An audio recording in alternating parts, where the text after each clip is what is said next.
When I was 29 years old, a man left me standing at the altar and told his mother, loud enough for 30 guests to hear, that I was too much for him to love. 3 months later, another man left me in the Montana woods during the first snow of winter and told me a woman my size could walk 6 miles in the dark without any trouble. That was the night I thought I would die. And that was the night I met Ezra Calloway. My name is Ruth Abernathy. I was born in Pittsburgh in the spring of 1858, the only daughter of a druggist named Thomas Abernathy and his wife Cora, who cooked for a wealthy family on Penn Avenue. My father taught me how to read a label. My mother taught me how to read a room. Between the two of them, I learned enough to survive a world that did not much want me in it. I was a heavy child. I grew into a heavier woman. My mother used to say that life was a cold river, and a woman needed padding to get across it. She fed me love in the shape of bread and butter and molasses cake. She did not know she was building walls I would later have to tear down. By the time I was 20, both my parents were gone. My father to consumption. My mother to grief 3 years after him. I kept the druggist's shop open for a while, mixing tonics for old women who still remembered my father's hands. I knew the weight of a grain. I knew the color of good quinine. I knew how to read Latin off a bottle in candlelight. What I did not know was how to be loved. Arthur Brennan came into the shop on a rainy afternoon in October of 1885. He was tall. He was handsome in a soft way, like a man who had never been asked to lift anything heavier than his own opinion. He was the youngest son of a Steele family, and he told me later that what he loved most about me was that I listened. I think what he meant was that I was quiet enough to let him hear himself talk. He courted me for a year. He brought flowers. He walked me to church. He told me I had kind eyes. He did not say I was beautiful, and I did not ask him to. I had spent most of my life knowing the difference between kindness and lies. He proposed 3 weeks after my mother died.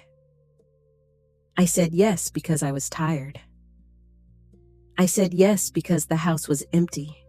I said yes because I thought finally life had decided to give me a small good thing. The wedding was set for January the 2nd. I sewed my own dress. I could not afford to buy one, and I did not want to ask. I sewed it by the window where my mother used to sit, and when I put it on for the final fitting, I looked in the glass and thought for a moment that I looked almost like a bride.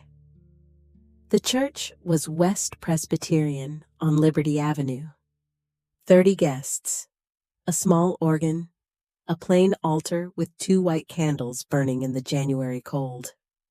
Arthur arrived 11 minutes late. He walked up the aisle. He looked at me. He did not look at me the way a man should look at a woman he is about to marry. He looked at me the way a man looks at a horse he has changed his mind about buying. He turned to his mother, who was sitting in the front pew in a blue silk dress. He did not whisper. I want you to understand that. He did not try to hide it. He said it at full voice, so that every guest in that church heard him clearly. He said, "Mother, you were right. I can't. She is just too much." Then he walked out. I stood at the altar for 31 minutes. I know because I counted the ticks of the clock above the choir loft. I could not move. The minister came down from the pulpit and took my elbow and walked me to the vestry. Someone brought me water. Someone else brought me a coat. No one brought me a reason. I went home that night and took off the dress. I folded it. I put it in the cedar chest at the foot of my bed, and I did not shed a tear. I had used them all when my mother died. There were none left for a man who had never really known me. 3 days later, the story was in the Pittsburgh papers. Not by name, but everyone in my church knew. Everyone in my neighborhood knew. When I walked to the market, women lowered their eyes. Men coughed and looked at their shoes. A boy I had known since he was born called across the street, "Hey, that's the lady who got left." I closed the druggist shop in February. In March, I found the advertisement. It was in the back pages of the Pittsburgh Gazette in a column titled Matrimonial. Most of them were flowery. Most of them promised gardens and prosperous farms and tender hearts. Ezra Calloway's advertisement was 4 lines long. I need a wife. I live alone on a mountain in Montana. The country is hard, and I will not lie about it. If you come, you must stay. I do not chase anyone, but I also do not turn anyone away. Write to E. Calloway, General Delivery, Silver Creek, Montana Territory. I read it 3 times. I read it because it did not lie to me. It did not promise me a garden I would have to tend. It did not promise me love. It promised me a door that would not close in my face. I wrote back that same evening. I told him my age. I told him I was the daughter of a druggist. I told him I could mix medicines, keep a house, and read a Bible. I told him I was a large woman, and that if this would not suit him, he should say so now, and I would not take offense. His reply came 4 weeks later. It was shorter than mine. "Miss Abernathy, your size does not concern me. My mountain does not care what a person looks like.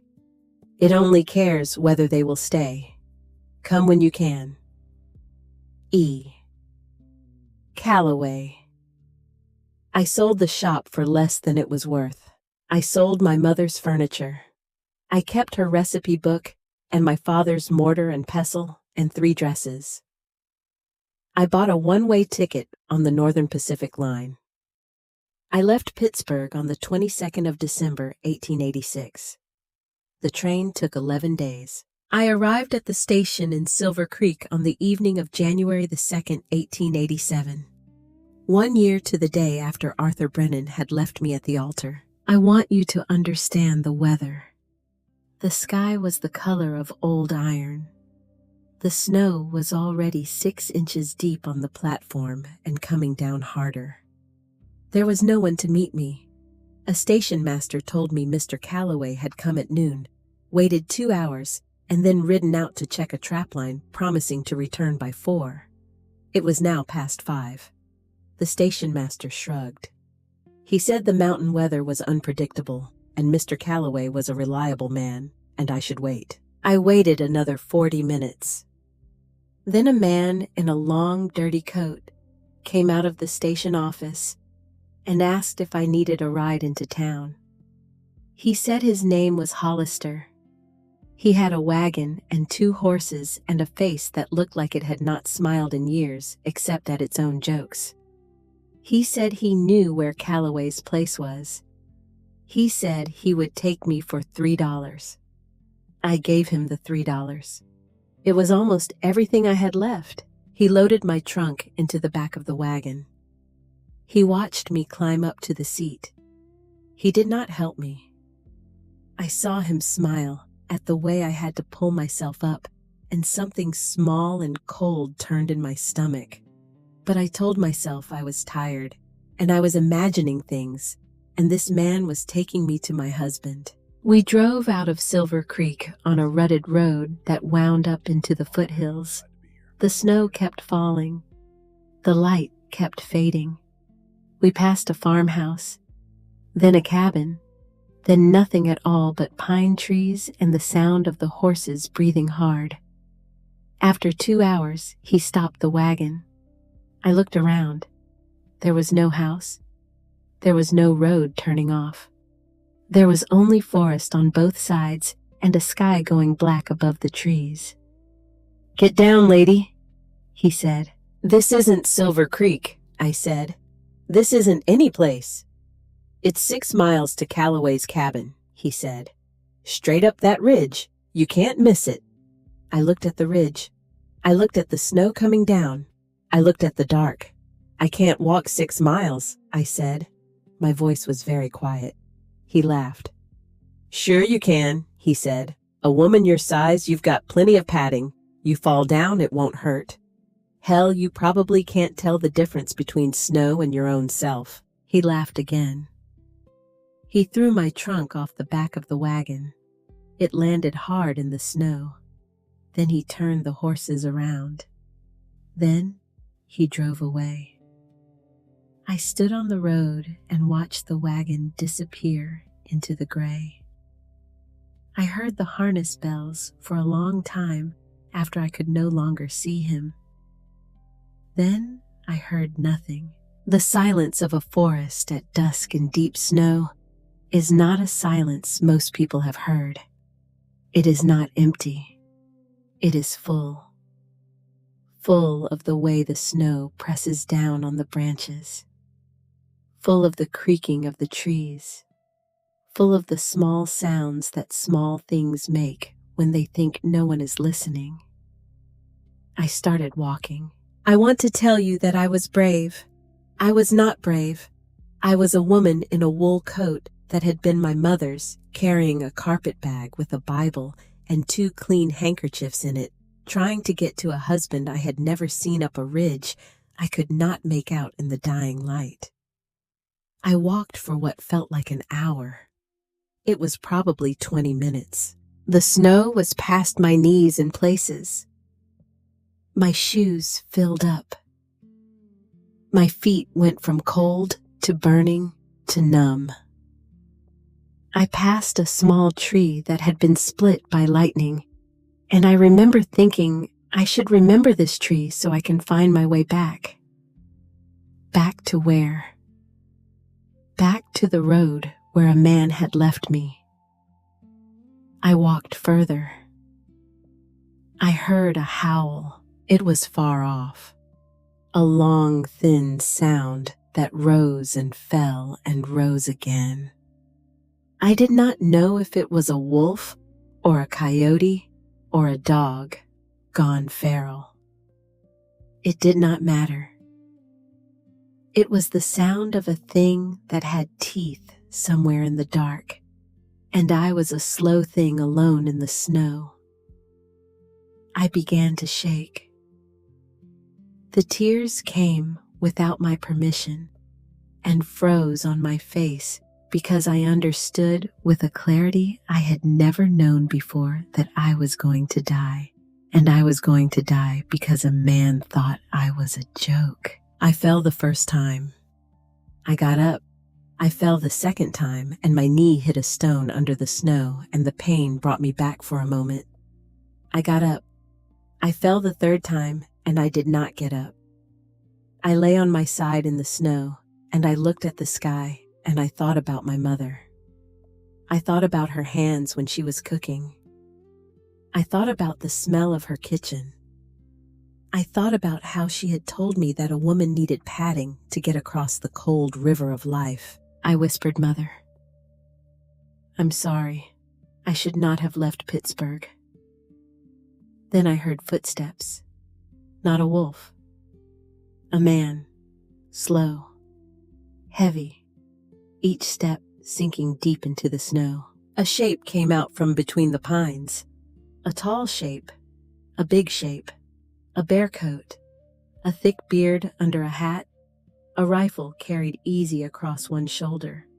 And on the leg of his trousers, a dark wet stain that I would learn later was the blood of a coyote he had shot a quarter-mile back after he heard the same howl I did and knew that somewhere in the dark there was a woman who could not run. He stopped 3 paces away. He did not rush. He did not shout. He looked at me for what felt like a long time. I thought, this is how it ends. I am going to die at the hands of a stranger in the woods, and no one in Pittsburgh will ever know. Then he knelt down. He laid the rifle on the snow. He took the bear coat off his own shoulders. "Are you Ruth?" he said. I could not speak. I nodded. "I am Ezra," he said. "I have been walking since 4 o'clock to find you." He put the coat around me. It was heavy. It was warm. It smelled of smoke and pine and some wild thing I had no name for. He bent down and picked me up. He did not grunt. He did not pause. He lifted me the way a man lifts a child who has fallen asleep on a long journey. I whispered against his shoulder because I could not stop the habit. I had been apologizing for my body since I was 12 years old. "I'm sorry," I said. "I'm heavy." He stopped walking. 1 beat, 2. Then he spoke very quietly, so quietly, I was not sure if he was speaking to me or to himself. He said, "You are not heavy. You are exactly what you are supposed to be. And any man who ever told you otherwise was wrong, Ruth. Wrong all the way down." That was the first thing Ezra Calloway ever said to me.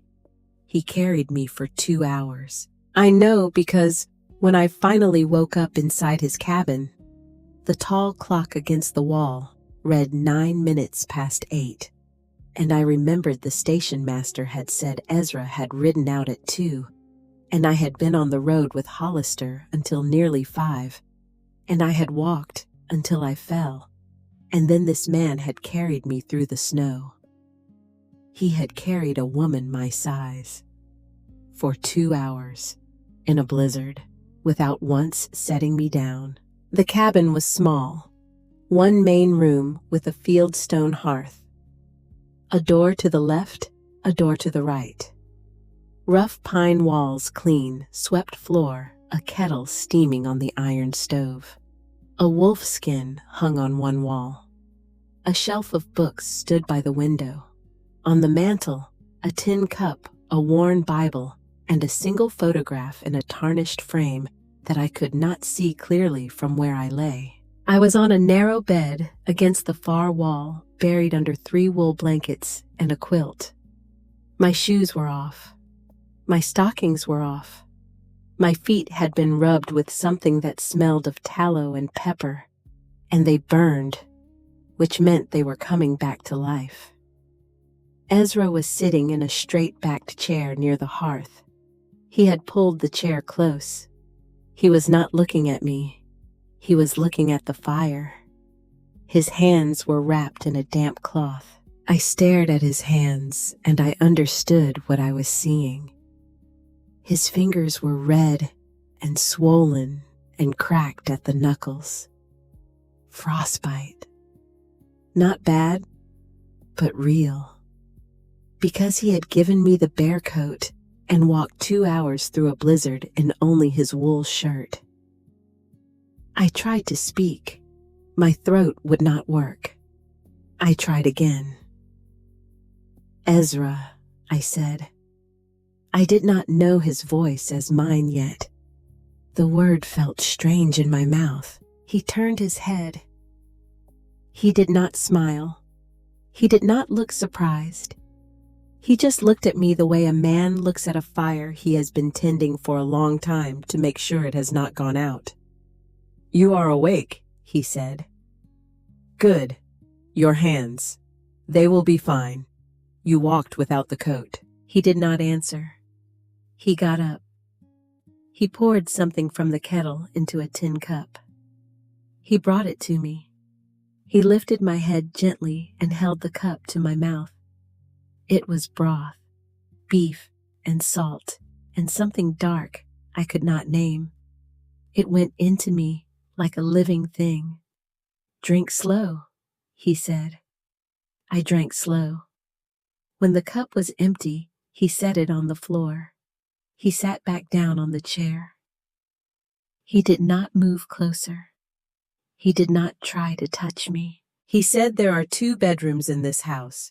You are in the back one. That is yours. I sleep in the front one. Until we are married by the minister, that is how it will be. I am not the kind of man you are afraid I might be. You are safe here.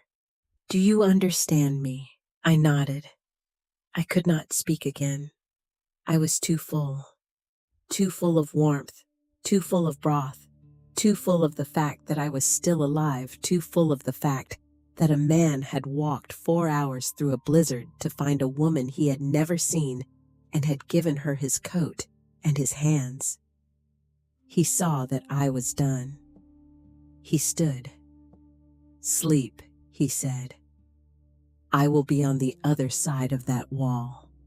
If you need anything, you knock on it. Do not get up to find me. Your feet are not ready." Then he stepped toward the other door. He paused at the threshold. He did not turn around. He said, "Ruth." "Yes, welcome home." He closed the door behind him. I lay in the dark and I listened. I heard him move through the front room. I heard the stove lid lift and drop. I heard him lay down logs for morning. I heard the creak of a bed on the other side of the wall, and then a long stillness, and then the slow, even breathing of a man who had done what he set out to do and was going to sleep. I closed my eyes. I did not weep, but I felt something inside me shift. A plank that had been crooked for a very long time settled back into place so quietly, I almost did not hear it. The next morning, Ezra was already up when I woke. The fire was burning high. A pot of oats was bubbling on the stove. He had laid one of his own flannel shirts on the chair by my bed with a folded note pinned to it. "For walking to the outhouse. The snow is deep. Take my boots in the corner. They will be too big." "That is good. Easier to walk." I put on the shirt. It came down to my knees. I put on his boots. They swallowed my feet like a joke I was finally old enough to laugh at. I went outside. The sky was pale blue. The snow was waist deep off the path, but he had shoveled a clean, narrow trench all the way to the outhouse. He had done it before I woke up. When I came back inside, he was at the stove. He did not look up. "Sit," he said. "Eat." I sat. I ate. Oats with molasses and a strip of salt pork and black coffee strong enough to bend a spoon. He sat across from me. He ate in silence. He did not watch my plate. He did not count what I took. He did not measure me. When I was done, he spoke. "There are some things we should settle," he said. "I am a plain man. I will tell you plain. Is that all right?" "Yes, we will go into town on Friday. The minister rides through on Fridays. His name is Hollis. I have spoken to him. We will be married in the church at noon." I nodded. "After that, you will be my wife by law. But I will not come to this room until you tell me I may." That is not me being gentle. That is me being honest. I do not want you to ever feel that you owed anyone your body, Ruth. Not me, not any man. I could not speak. I nodded. He went on. "You will run the house. I will run the mountain. I trap in winter. I cut timber in spring. I guide hunting parties in fall. I make enough. You will not be rich, but you will not be hungry. Anything you need, you tell me. Anything you want, you tell me. I am not good at guessing." I opened my mouth. I closed it. I opened it again. "Why me?" I said. He looked up from his coffee for the first time since we had sat down. His eyes were gray. Not cold gray. The gray of a river under ice, moving underneath, alive underneath. He said, "Because your letter did not lie." I did not know what to say to that. He stood. He put his plate in the wash basin. "I have traps to check," he said. "I will be back before dark. There is bread in the box and cheese in the cold pantry. Do not go further than the woodpile. I mean that, Ruth. Not today. The ridge is not safe until I show it to you." Then he was gone. I spent that first day learning the cabin. I opened every cabinet. I looked at every shelf. I was not snooping. I was taking inventory the way my father had taught me to take inventory of a druggist's shop. Knowing where a thing is kept tells you what a man values. Ezra valued simple things: salt, flour, coffee, dried beans in a stone crock, smoked venison hanging in the cold pantry, a good iron pan, 3 pairs of wool socks darned with careful, clumsy stitches that I realized with something warm rising in my chest he had done himself. On the shelf by the window there were 11 books. A Bible, a farmer's almanac from 1884, a thin volume of poems by Walt Whitman, its cover worn soft as cloth, a medical manual, 3 books on animal husbandry, a cavalry manual from the United States Army 1871 edition, a journal of Lewis and Clark, 2 novels, Oliver Twist, and a worn copy of The Pilgrim's Progress, and 1 small leather-bound book sitting apart from the others tied shut with a strip of rawhide. I did not touch that one. On the mantel, the photograph. I walked over and looked at it. It was an old tintype, faded and scratched. 2 young men standing shoulder to shoulder in front of a wooden porch. The one on the left was Ezra younger, beardless, his face so open it was almost a different face. The one on the right was a boy of perhaps 18, skinny, grinning, an arm thrown around Ezra's shoulders. On the back of the frame in small, careful pencil, someone had written, "Ezra and Jonah May, 1878. I put the photograph back exactly where it had been. He came home at dusk with 3 rabbits on a string and a bruise on his cheek I did not ask about. We ate rabbit stew. He did not speak much. I did not press him. I was learning that his silence was not the silence of a man who had nothing to say. It was the silence of a man who did not waste words. After supper, I washed the dishes. He sat by the fire and cleaned his rifle. The wind picked up outside. The cabin creaked. The stove ticked as it cooled. I took my mending to the chair opposite him. He had a shirt with a long tear at the shoulder. I had seen it hanging on a peg. I took it down without asking and sat down and began to sew. He glanced at me once. He did not say thank you. He did not say you do not have to. He just watched me for a moment and then went back to the rifle. We sat that way for 20 minutes, maybe longer. There was only the sound of my needle going through cloth and the sound of his oiled rag going along the barrel of the rifle and the fire and the wind. It was a kind of peace I had not known before. I was not performing. I was not making myself smaller or quieter or prettier or less. I was just sitting. I was just breathing. I was just mending a shirt. And a man across the fire was letting me be without asking anything of me. At one point, he spoke without looking up. "The man in Pittsburgh," he said. I stopped sewing. "Do you still think about him?" I thought for a long moment before I answered. I wanted to give a true answer. I owed him a true answer. I said less each week.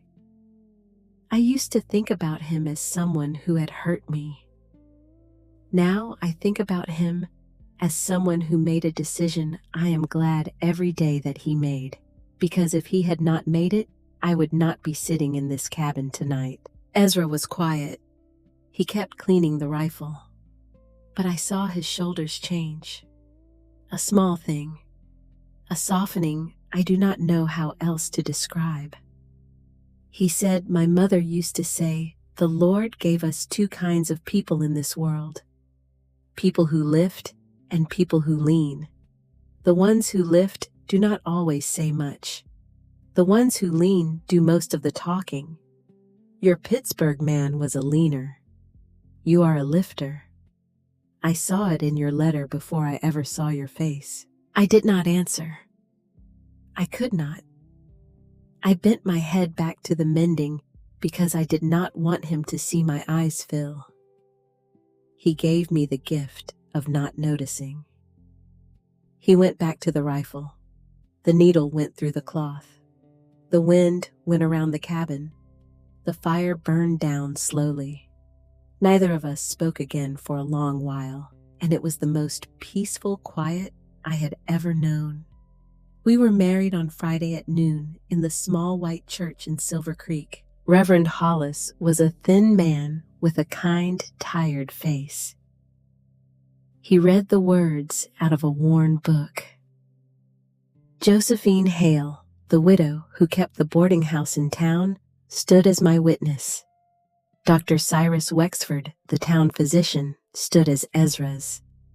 There were no flowers. There was no music. There was a cold draft coming in under the church door, and a single candle burning on the altar. And I wore my second best dress, because my first best dress was still folded in a cedar chest, in a house that had been sold to pay for my train ticket.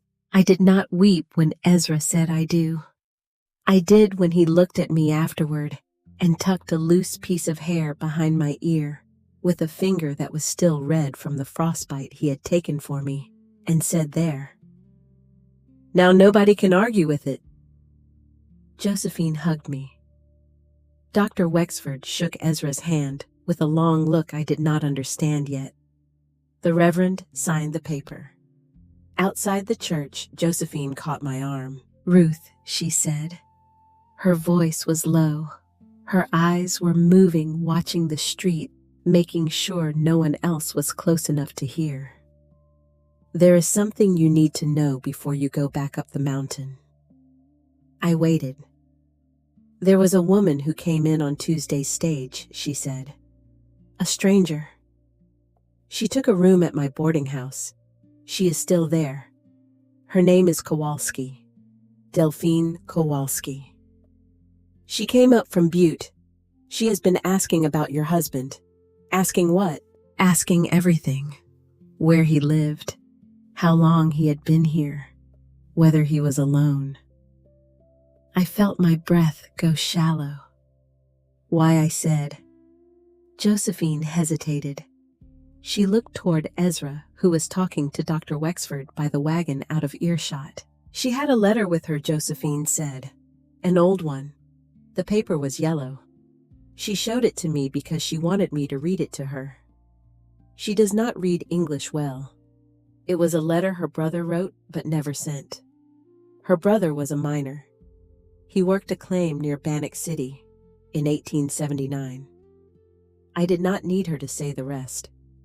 I felt it coming the way you feel a storm before you see it. Her brother was killed that year," Josephine said, "in a gambling quarrel. The man who shot him was a cavalry lieutenant just out of the service. The man who shot him, Ruth." She swallowed.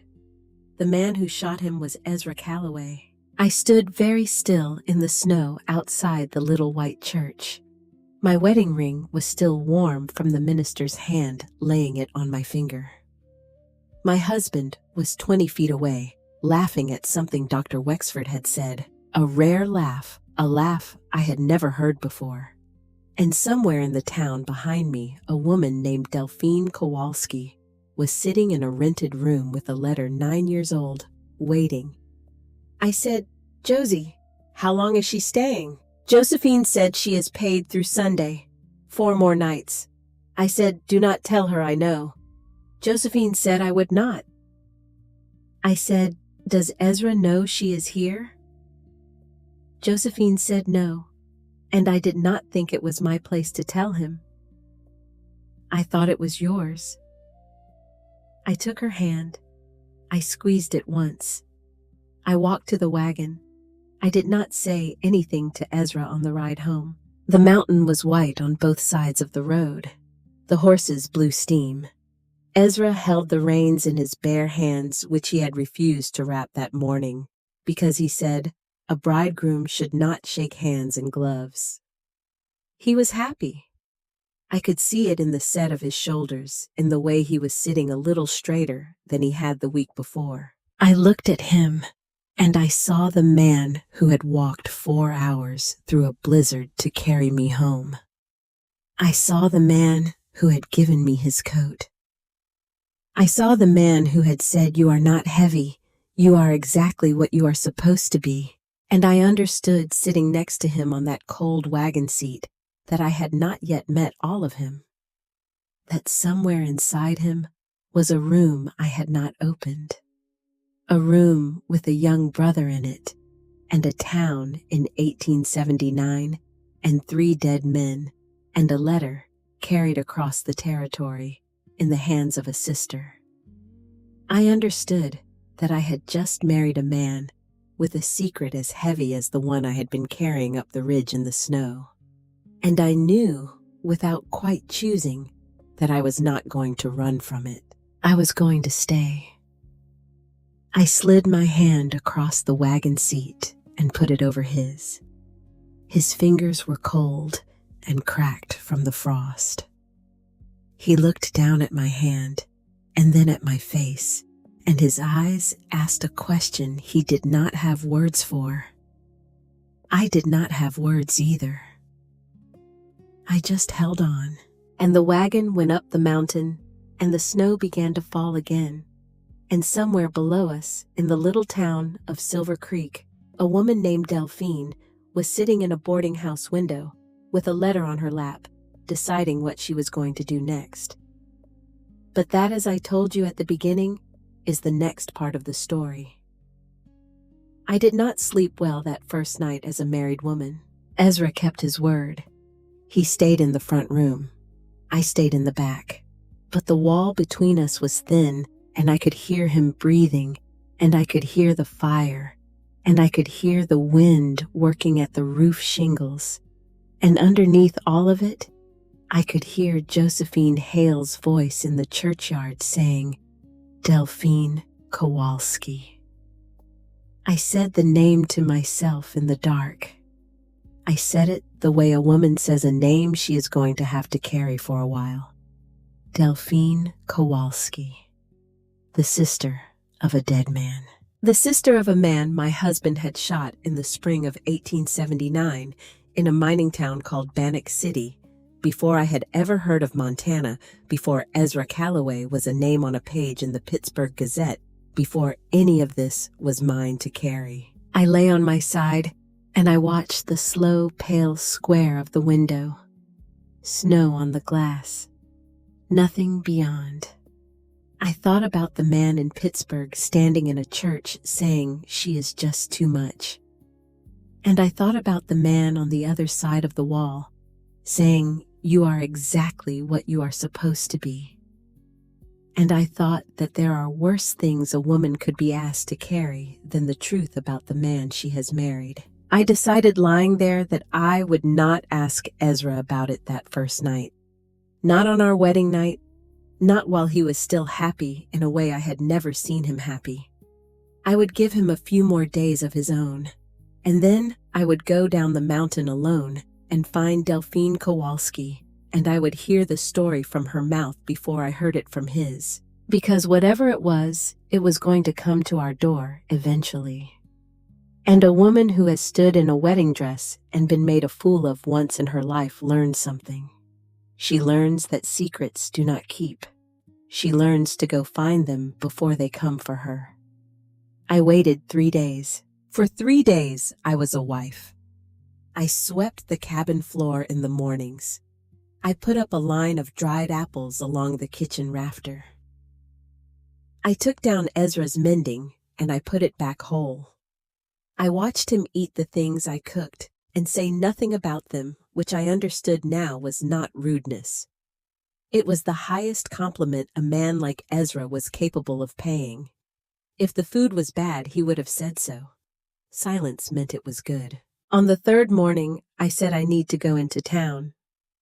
I need thread and indigo for the curtains. Can I take the small mare? He looked at me across the table. He did not ask why I could not wait until he rode down with me on Saturday. He did not ask whether I was sure. He just nodded. Take the small mare, he said. She is slow, but she knows the road. Be back before dark. If the snow starts again, turn around. I do not care about thread. Do you understand me, Ruth? I understand, I said. He helped me saddle her. He tightened the girth himself.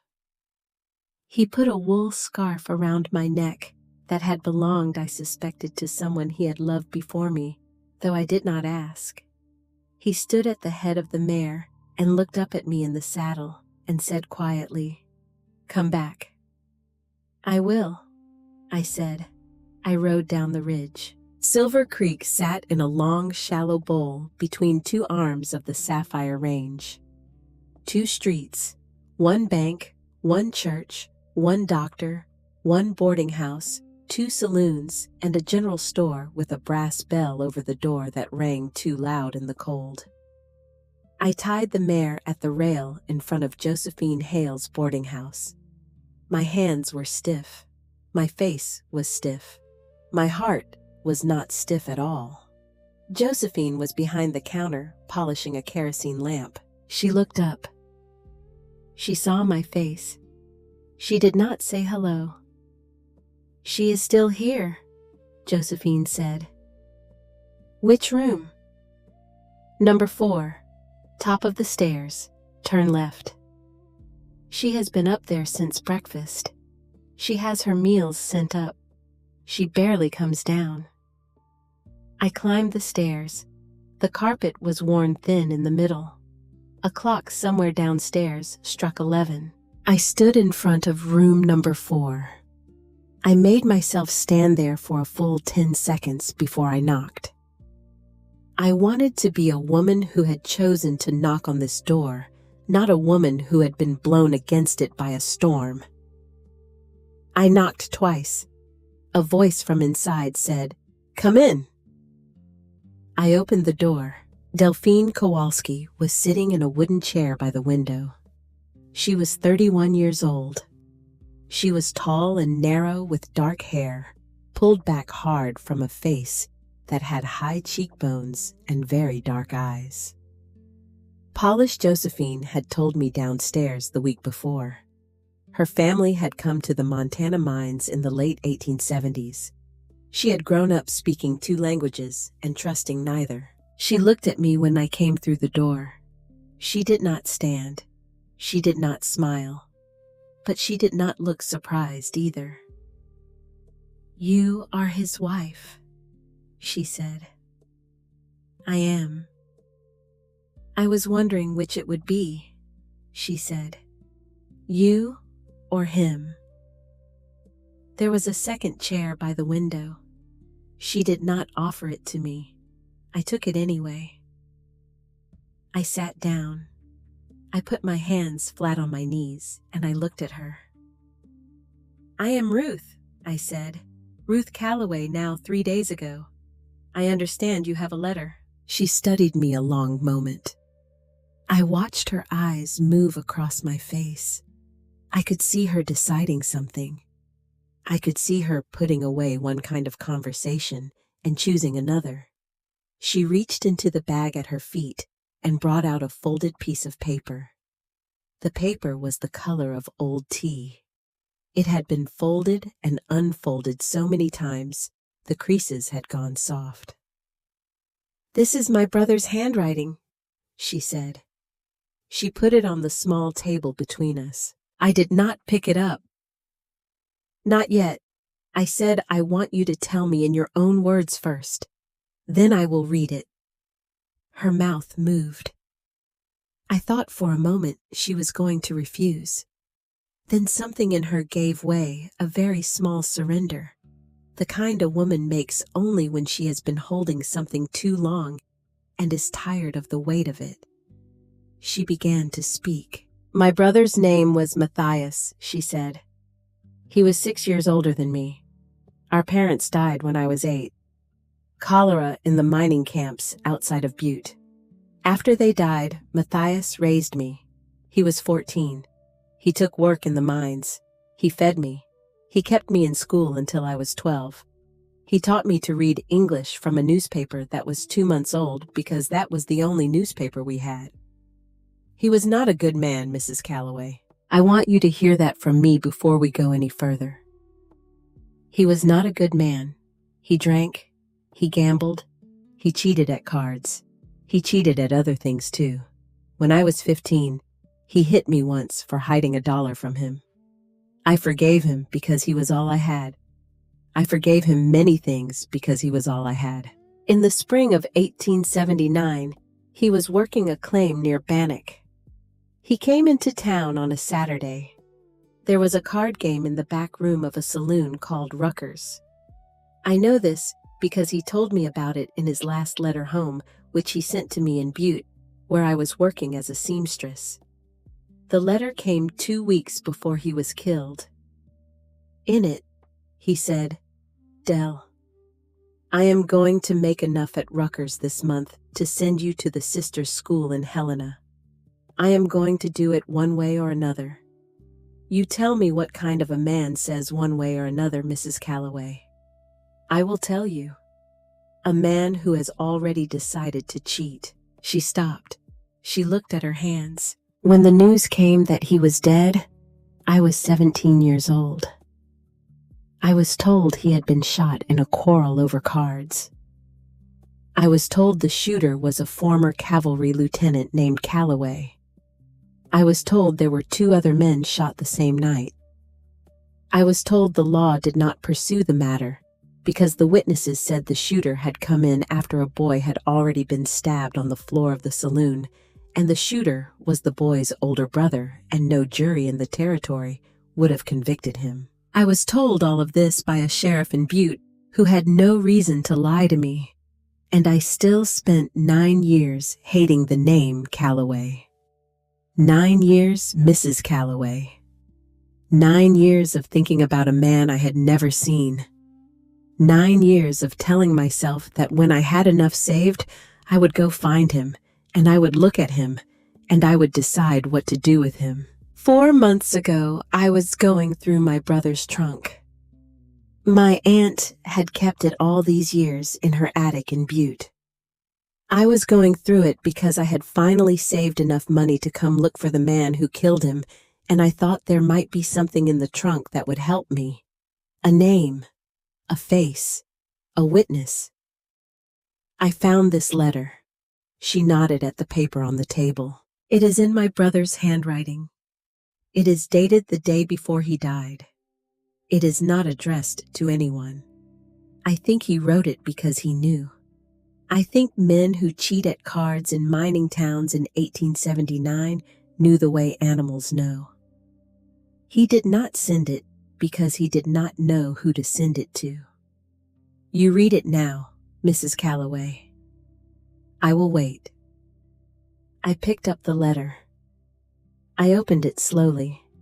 The folds were so soft, they felt like cloth. The ink was brown with age.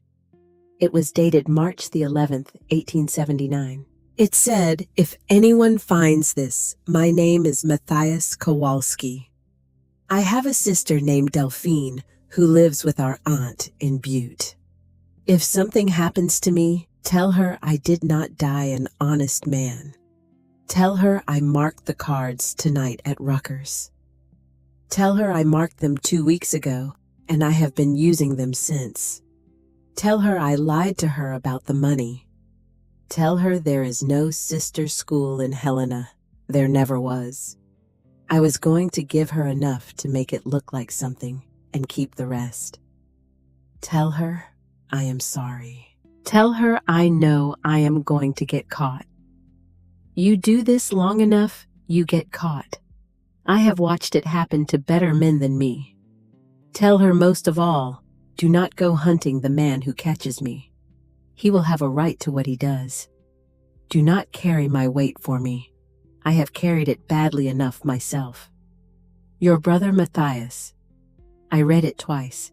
I put it down on the table. I looked across at Delphine, and I saw that she had turned her face to the window and was weeping without making any sound, the way a woman weeps when she has been practicing not making sound for most of her life. I did not say anything for a long time. I let her have her quiet. Then I said, "Why did you still come?" She did not look at me. "Because I had been hating him for 9 years," she said. "That is a long time to hate a man.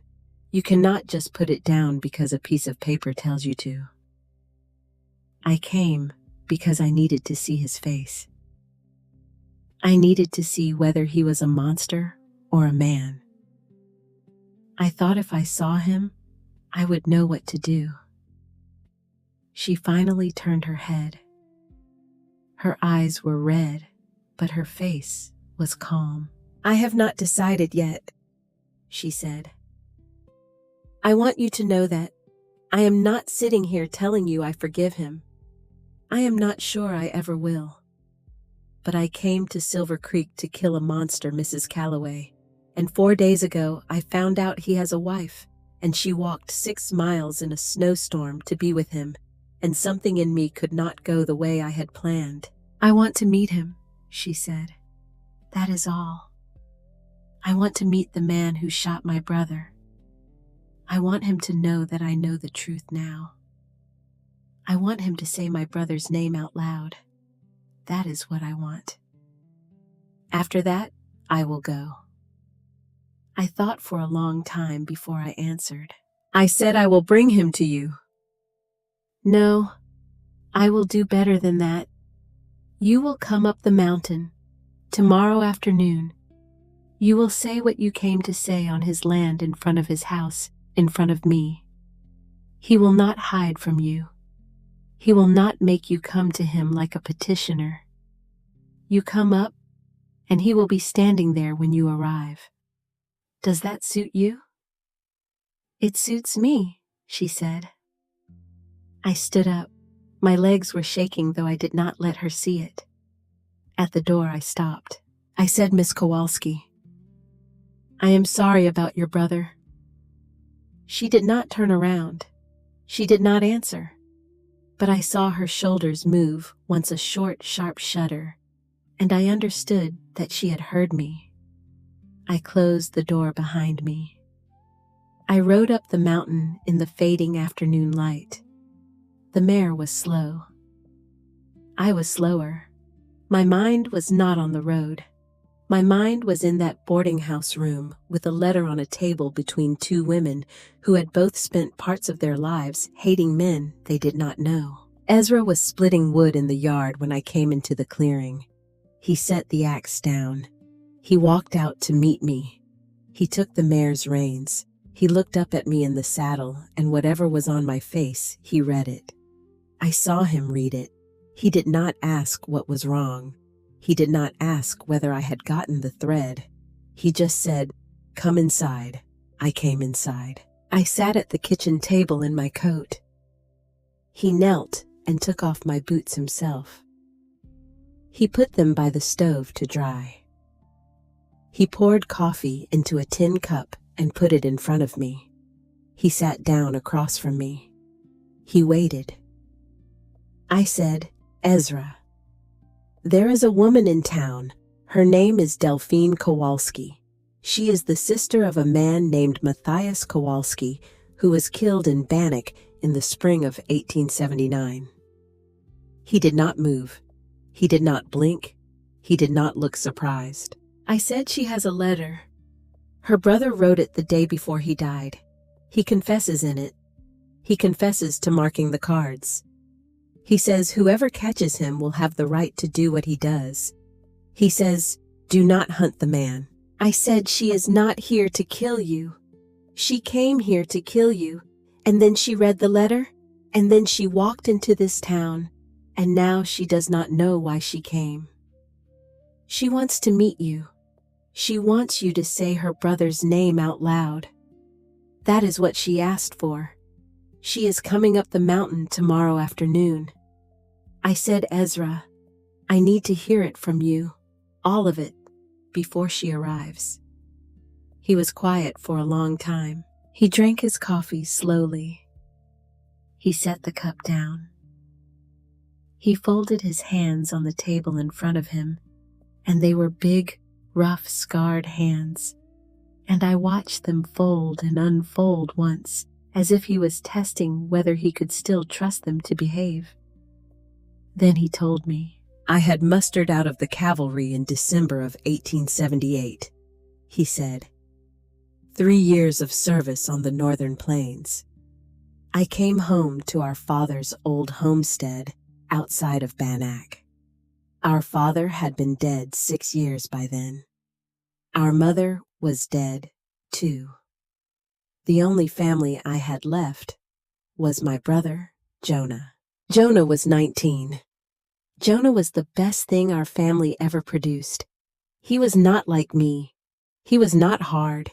He laughed at everything. He loved horses the way other men love women.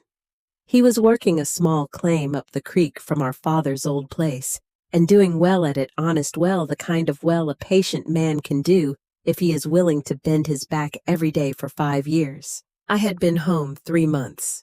It was a Saturday, the 11th of March, 1879. Jonah and I rode into Bannack for supplies. He wanted to buy a length of canvas to patch the roof of his cabin.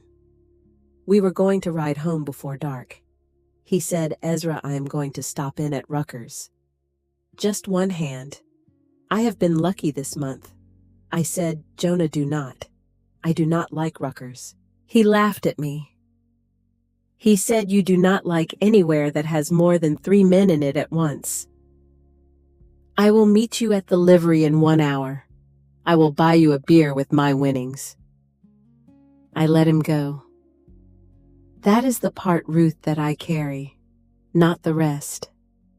That part. I went to the general store. I bought flour and coffee and nails. I came back to the livery at the hour we had agreed on. He was not there. I waited 10 minutes. Then I heard the shouting. I walked to Rucker's. The doors were open. There was a crowd on the street and a crowd at the door, and I knew. I knew the way you know in a dream before you see a thing. I pushed through. There were 4 men around a table in the back room, 2 on their feet, 2 on the floor. My brother was one of the men on the floor. He had a knife in his side. He was bleeding onto the boards in a slow, steady way that a cavalry officer knows is the end. A man, later identified as Briggs, was the one holding the knife. He was still holding it. He had not yet decided to drop it. He turned when I came in. He smiled at me, Ruth. He smiled. He did not know who I was. He thought I was another spectator. I will remember his smile until the day I die. Matthias Kowalski was one of the men standing. He had not cut my brother. Briggs had. But Matthias had marked the cards. Matthias had set it up. Matthias had brought my brother into the trap because my brother had too much honest money in his pocket and not enough sense to refuse a friendly game. The third man was named Halloran. He was going for a pistol on the bar. I had my service revolver on my hip. I will tell you only this, Ruth. I did what a man who has just seen his brother gutted on a saloon floor does. I did it fast. I did it in the order I saw the threats. Halloran first because he was reaching for the gun. Briggs second because he still had the knife. Matthias third because he was trying to go out the back door. And I did not in that moment know whether he was running or going for help or going to come back and shoot me in the dark. 3 men died in the back room of Rucker's that afternoon. I got to my brother. I held him. He was still alive for about 4 minutes. He looked up at me. He had blood on his mouth. He was trying to smile because that is what he always did. He said, "Ezra, do not let this turn you into somebody else. Do not carry me that way. Promise me." I promised him. I lied to him. I had already turned into somebody else by the time he asked. A man does not shoot 3 other men in a saloon and walk out the man he was before. I rode out of Bannock that night with my brother wrapped in a canvas tarp across his saddle. I buried him the next morning on the rise above our father's cabin. I sat there for 3 days. I did not eat. I did not sleep. On the 4th day, I wrote a letter to the sheriff in Bannock giving my account. He wrote back 2 weeks later that no charges would be brought on the word of 6 witnesses. And then, Ruth, I did the thing I have been doing every day since. I came up this mountain. I built this cabin with my own hands. I trapped and I cut timber, and I did not go back down except when I had to. And I did not speak to another human being for longer than 10 minutes at a time for 9 years. Until one day a woman comes up the mountain. He stopped talking. The fire had burned down. Neither of us had moved to put on another log. The cabin was half in shadow. I reached across the table and I took his hand. His fingers were cold. I said, "Ezra, look at me." He looked at me. I said, "You did not kill an innocent man. You shot 3 guilty ones in the order a soldier would shoot them. You are not a saint, but you are not what you have been telling yourself either. Do you hear me?" He nodded. He did not trust his voice. I said, "Tomorrow she is coming up here, and you are going to do the thing you have not let yourself do for 9 years. You are going to say her brother's name out loud. You are going to say Matthias Kowalski. You are going to tell her you are sorry for her pain. You are not going to tell her you are sorry for what you did because you are not. And she does not want that kind of apology anyway. She wants to be seen. You are going to see her. Do you understand?" "I understand," he said. I said, "And after she goes, Ezra, you are going to come to bed.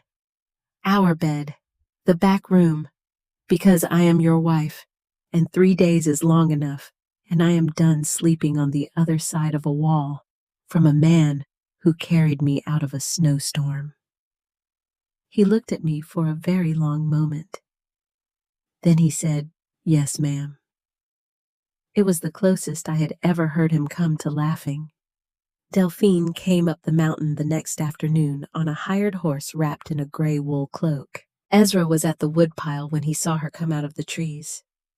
He set down the axe. He did not move to meet her. He waited. A man waiting for a judgment he has been waiting for 9 years does not run to meet it. She dismounted. She walked across the clearing. She stopped 6 feet from him, which I understood watching from the porch was the distance of a woman who had decided on the ride up that she was not going to be closer than 6 feet to him ever. He took off his hat. He said, "Miss Kowalski." She said, "Mr. Calloway." Neither of them moved for a moment. Then she reached into her cloak and took out the letter. She held it out. He took it. He read it slowly, moving his lips very slightly, because he was a man who read carefully and wanted to get it right. When he finished, he folded it. He held it out to her. She did not take it. "Keep it," she said. "I have memorized it." He put it in his coat.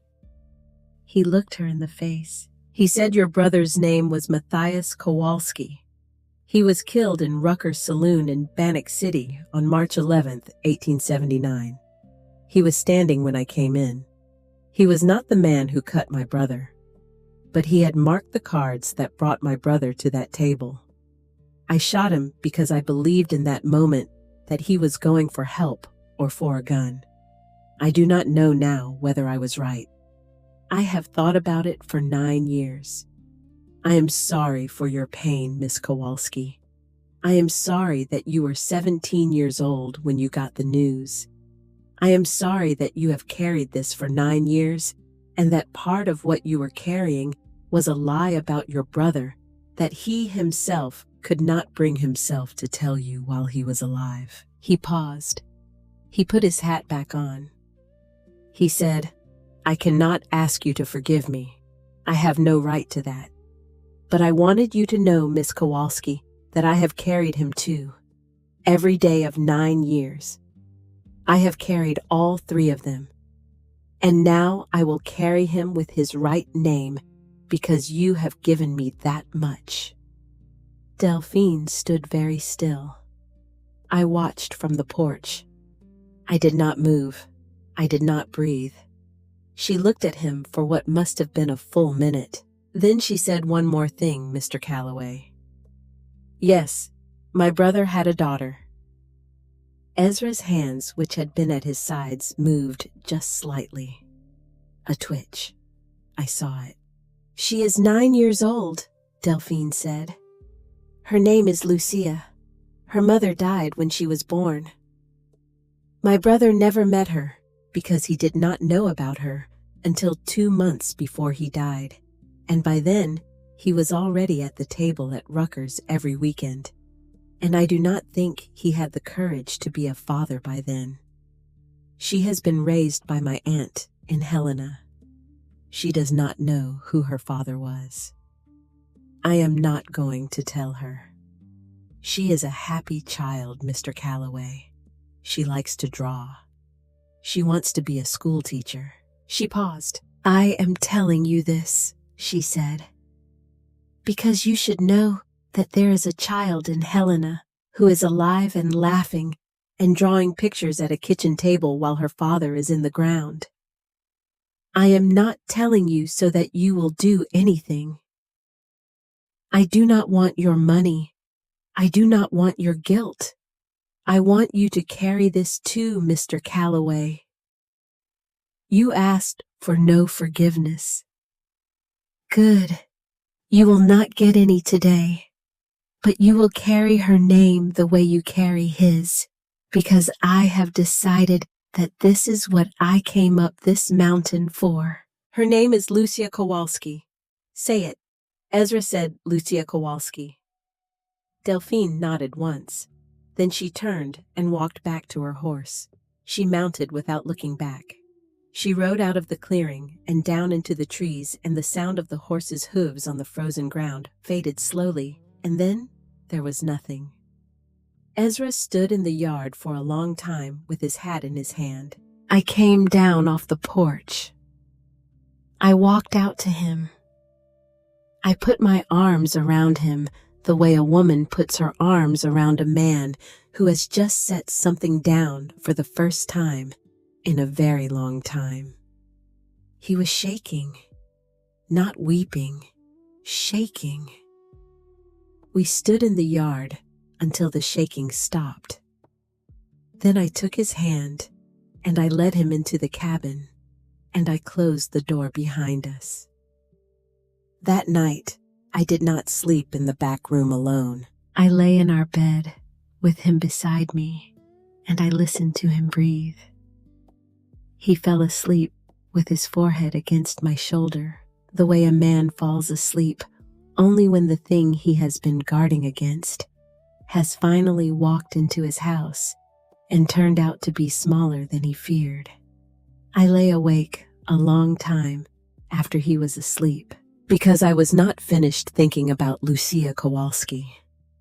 I was not finished thinking about a 9-year-old girl in Helena who liked to draw. I was not finished thinking about $320 in a coffee tin under a loose floorboard in the front room, which was every cent Ezra Calloway had saved in 9 years on a mountain. I was not finished thinking about what a man does after he has finally said a dead man's name out loud if he wants to keep on being the man his brother asked him to be. I did not know, lying there in the dark next to my sleeping husband, that there was already a letter on its way from Helena to Silver Creek. A letter from a woman named Margaret Holloway. A letter that was going to split my life in two. I did not know that Silas Crane, who owned the timber company in the valley, had just finished drafting a document in his office in town. A document that had the word boundary on it and the seal of a man he had paid off in the territorial capital. A document that was going to be served on my husband within the week. I did not know that a child named Bennett Crane, the son of the man who would try to take our mountain, was already running a low fever in a small bedroom above the timber office. I did not know any of it yet.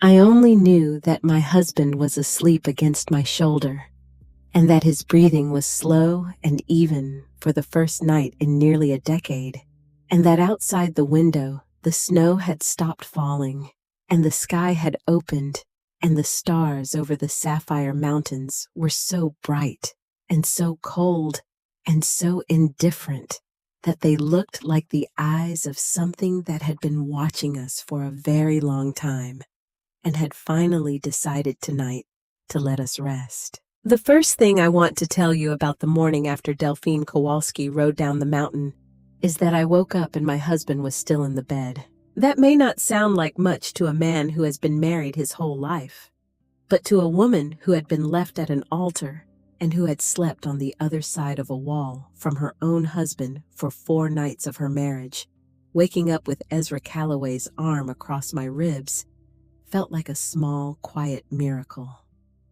The kind of miracle a woman does not tell anyone about because she is afraid the telling will break it. He was still asleep. His face was turned toward mine. His beard was pressed against the pillow. The lines between his eyebrows, which I had come to think of as part of his face, were gone. They had been there in the snow. They had been there at the altar. They had been there while he cleaned his rifle, and when he walked in from the traps, and even when he slept sitting up in the chair by the fire. I had thought those lines were his. They were not. They were a weight. And last night, standing in the yard saying Matthias Kowalski's name out loud to a woman who had carried a letter for 9 years, he had finally put part of that weight down. I watched him sleep until the sky started to turn gray. Then I got up and went to make coffee. He came out of the bedroom 20 minutes later, buttoning his shirt. He looked at me by the stove. He did not smile. Ezra did not smile the way other men smiled, but something in the corner of his mouth was softer than it had been yesterday. He said, "You are up early." I said, "I have things to do."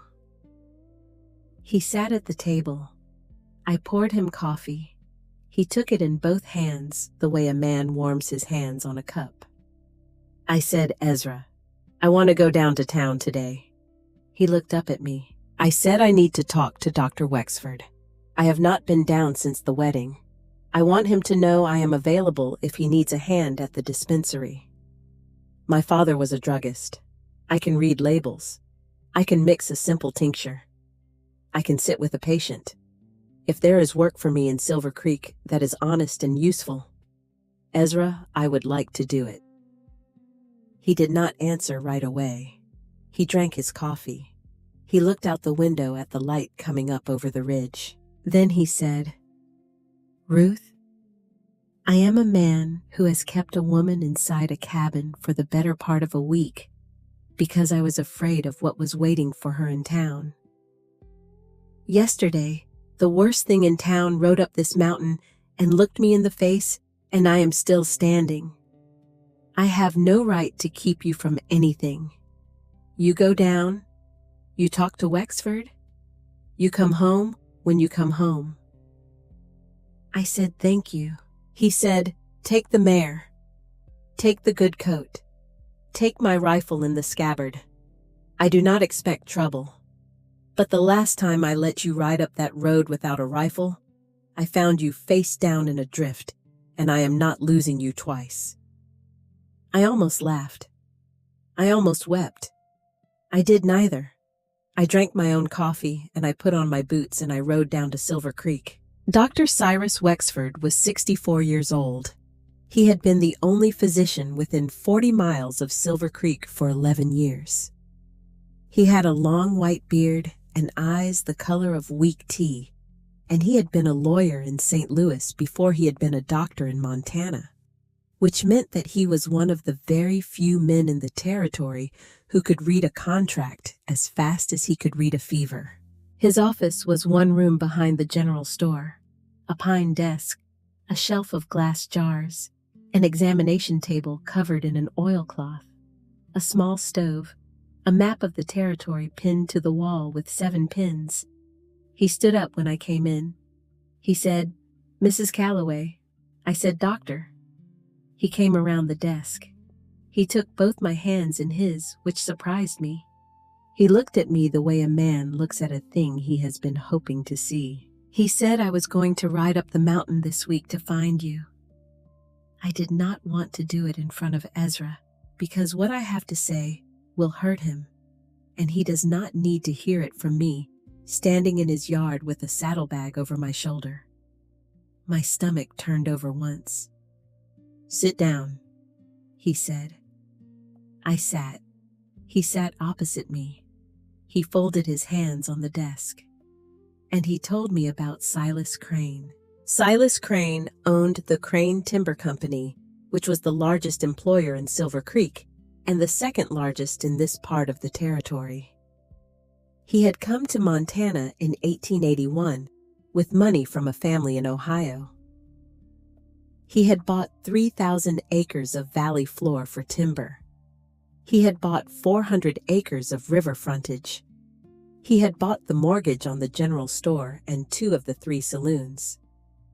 He was 48 years old, a widower, and the father of one 9-year-old son named Bennett, whom he loved in a way that Silver Creek found confusing because the rest of the time he was a man who loved nothing.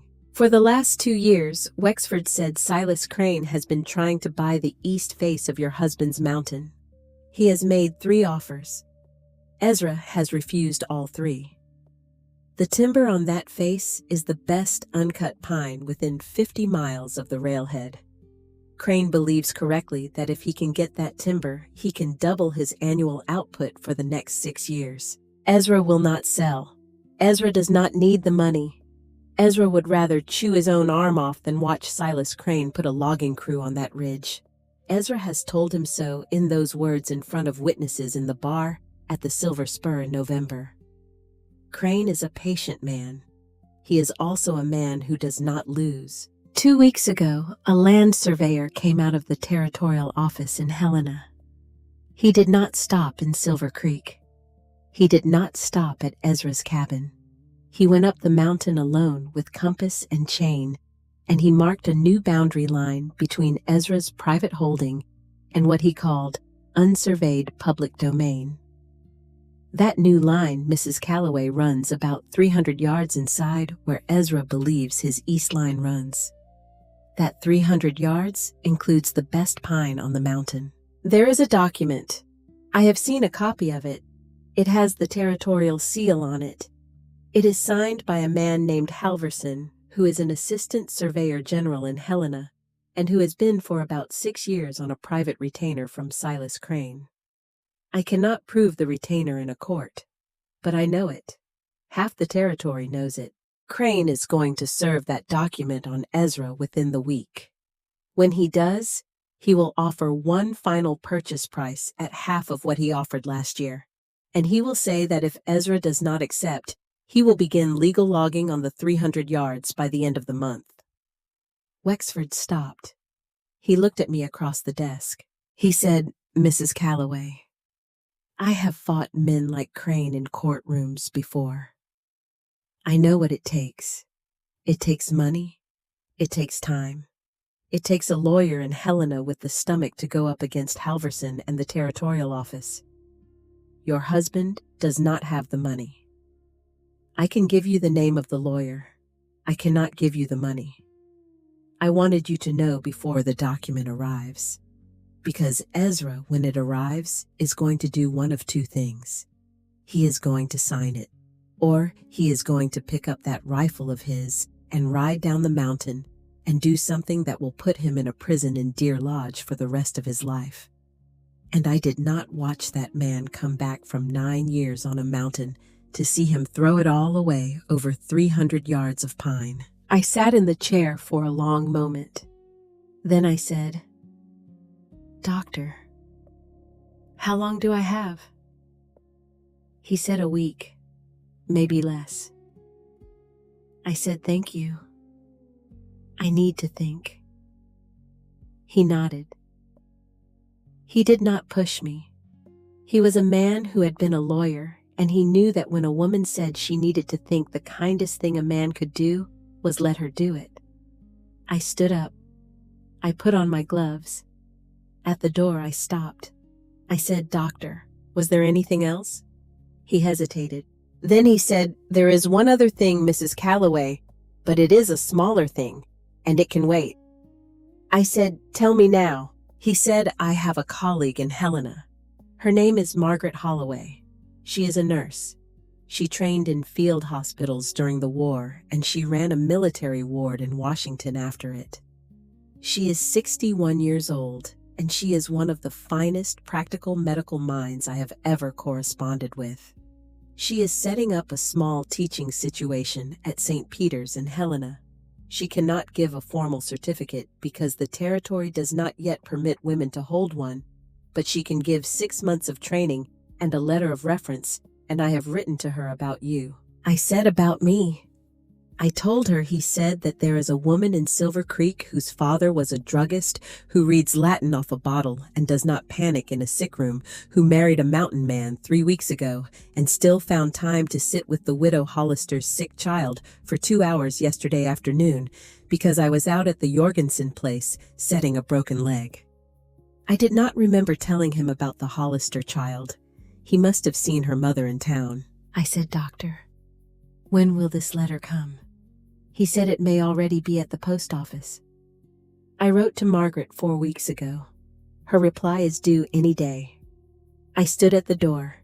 In one morning, I had been told that the mountain my husband had built his whole adult self around was about to be taken from him, and that there was a door in Helena opening toward a life I had not dared to imagine a month ago. I said, "Dr. Wexford." "Yes." "Do not say a word of either of these things to my husband. Not yet. Not until I'm ready." He nodded once. "Mrs. Calloway," he said, "I have been keeping other people's secrets in this town for 11 years. 1 more week will not strain me." I walked out of the dispensary into the cold. I did not ride straight home. I tied the mare in front of Josephine Hale's boarding house. I went inside. Josephine was in the kitchen kneading bread. Her sleeves were pushed up past her elbows, and there was flour on her cheek. She looked up. She saw my face. She said, "Oh, child, sit down." I sat at her kitchen table, and I told her what Wexford had told me. Not the letter from Helena. That was mine to carry alone for now. But the part about Silas Crane and the boundary line and the 300 yards of pine. Josephine wiped her hands on her apron. She sat down across from me. She looked at the table for a long time. Then she said, "Ruth, I have been in this town 11 years. I buried my husband here. I ran this boarding house through 2 bad winters and 1 good one. I know every man in Silver Creek by his boots, his wife, and his unpaid bill at the general store. And I will tell you something about Silas Crane that the doctor did not tell you." I leaned forward. She said, "Silas Crane loves exactly one thing in this world. His boy Bennett. He loves that child the way a man loves the last candle in the dark." His wife died bringing Bennett into this world, and I think Silas has been in a quiet argument with God ever since. You cannot shame that man. You cannot beg that man. You cannot outlawyer that man. But if you ever get the chance, Ruth, to stand between Silas Crane and the worst thing that could happen to Bennett, and he sees you do it, I promise you, he will become a different man in front of your eyes. I sat with that for a long moment. I said, Josie, that is not a plan. She said, no, honey, that is a prayer. I rode home at dusk. Ezra was waiting on the porch with a kerosene lantern already lit against the coming dark. He took the mare. He did not ask me what Wexford had said. He did not ask me why I had stayed so long. He looked at my face in the lantern light, and he read that I had brought something heavy down the mountain with me, and he chose in that moment to let me carry it a little longer until I was ready to set it down. That night at supper, I told him the first part. I told him only about the boundary line. I told him about Halverson. I told him about the document that was coming. I watched his hands while I talked. They did not move. They lay flat on either side of his plate. When I finished, he was quiet for a long time. Then he said, Ruth. Yes. I am going to ask you one question, and I want you to answer it honestly. Do you want me to fight this? I said, what do you mean? He said, I mean, I have been on this mountain 9 years. I came up here to punish myself, and I stayed because I did not know how to come back down. Yesterday, a woman rode up here and made me say her brother's name out loud, and I slept through the night for the first full night in nearly a decade. I am not the same man I was a week ago, and I want to know before I decide what to do about Silas Crane, whether the mountain is what you married or whether it is what you inherited. Because if it is what you inherited, Ruth, I will sell it to him tomorrow morning for half of nothing, and I will walk down into Silver Creek with you on my arm, and we will start again, somewhere flatter. I looked at him across the table. I thought about it for a long time. Then I said, Ezra Calloway, I did not marry a mountain. I married you. But I also know that a man does not spend 9 years building something with his own 2 hands and then let another man take it from him with a forged piece of paper. If you let Silas Crane take those 300 yards because you are tired, you will spend the rest of your life wondering whether you were tired or whether you were beaten. I do not want to sleep next to that question, so I will tell you what I want. I want us to fight him. Not with the rifle. Not that way. With the other way. The slower way. The way that takes the rest of the winter and costs us money we do not have. I want us to fight him the way Dr. Wexford fights, and the way you used to fight when you wore a blue coat on the plains. I want you to put that coat back on Ezra. Not literally, but in the way you use your head. He looked at me for a very long time. Then he said, All right, Ruth. He stood up. He walked around the table. He bent down and kissed me on the top of the head, which was something he had not done before, and which I understood was a thing he was going to do for the rest of our lives. He said, I will ride to Helena Thursday. Wexford will give me the name of the lawyer. We will see what a forged line costs a man like Halverson when a cavalry officer and a small-town doctor go through his files.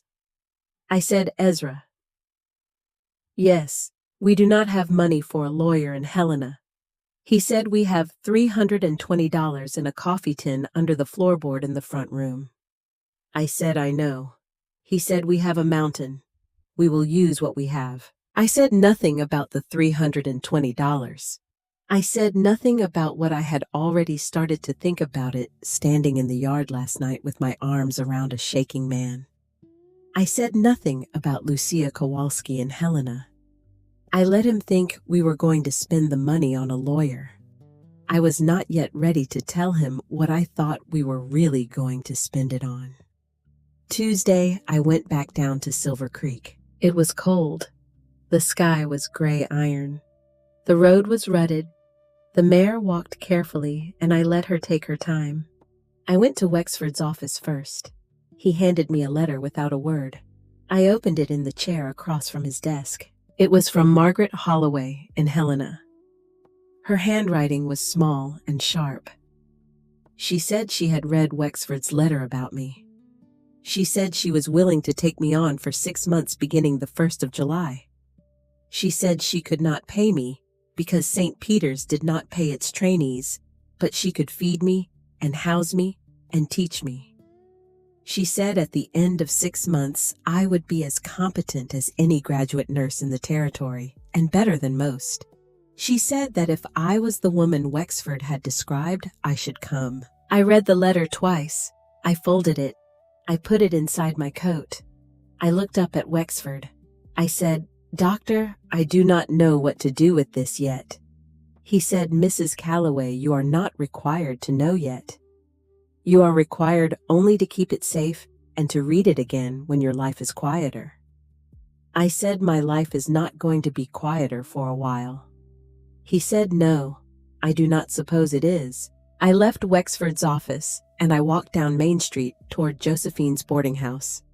I was going to take a cup of coffee with her and ride home. I did not make it to the boarding house. Halfway down the block, I heard shouting.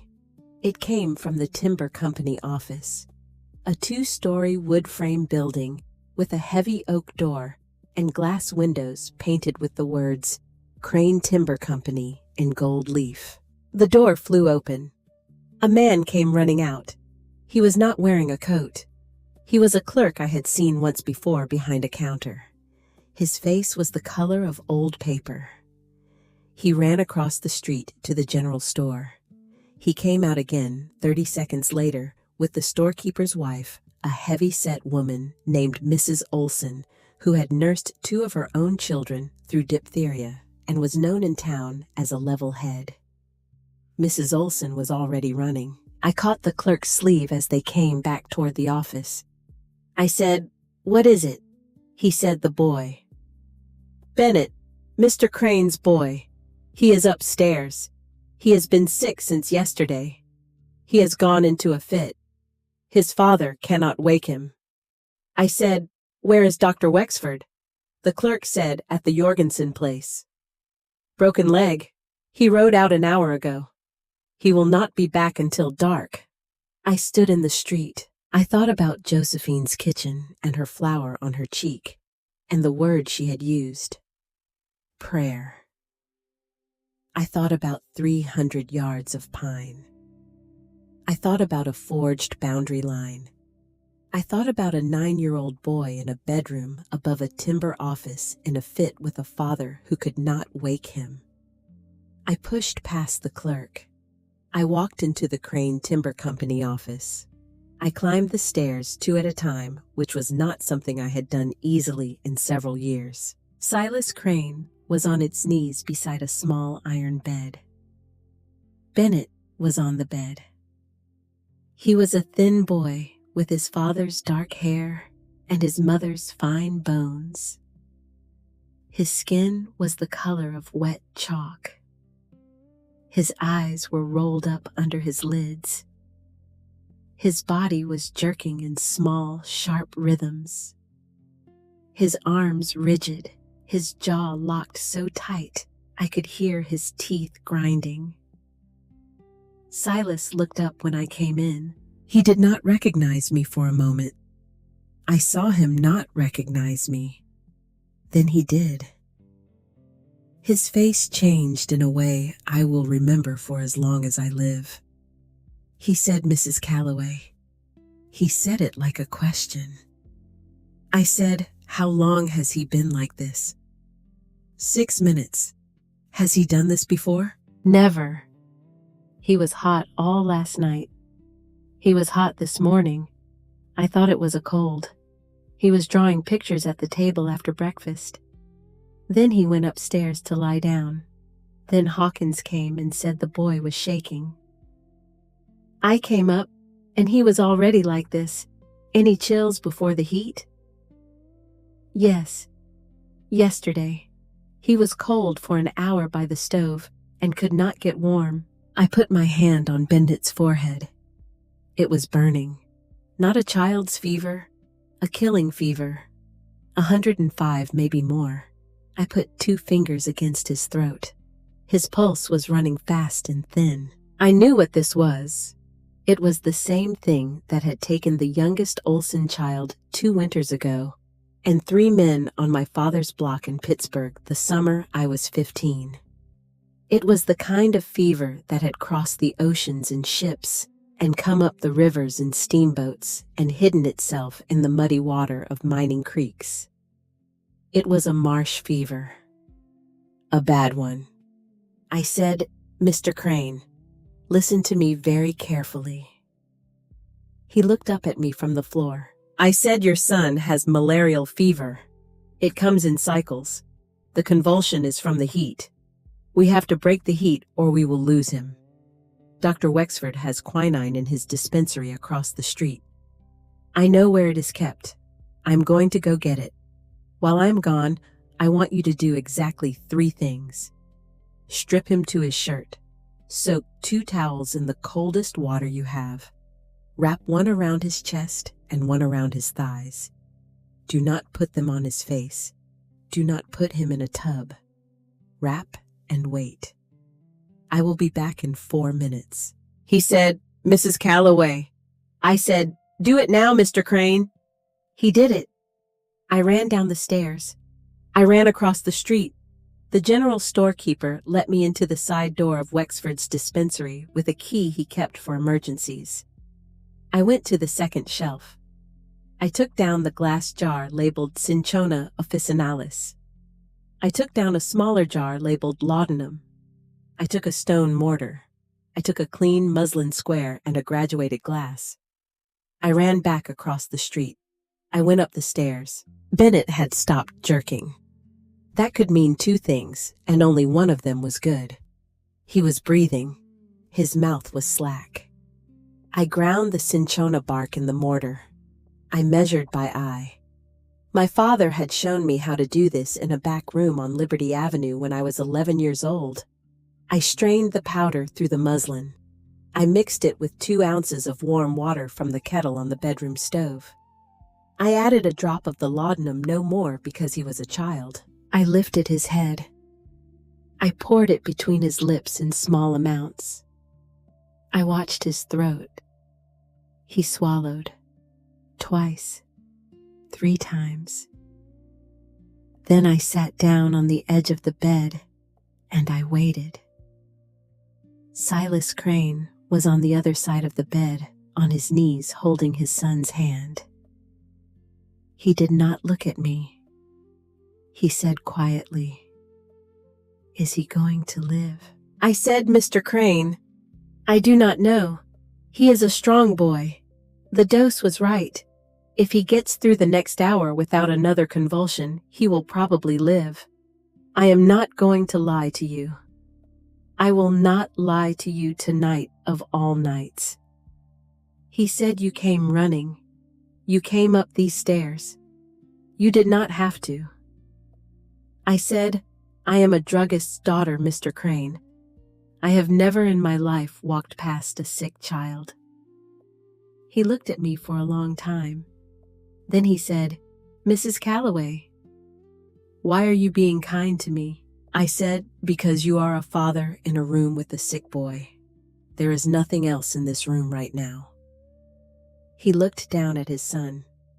I sat with them for the next 18 hours. Bennett made it through the first hour, then the second. The fever began to drop in the third hour. By midnight, he was breathing evenly.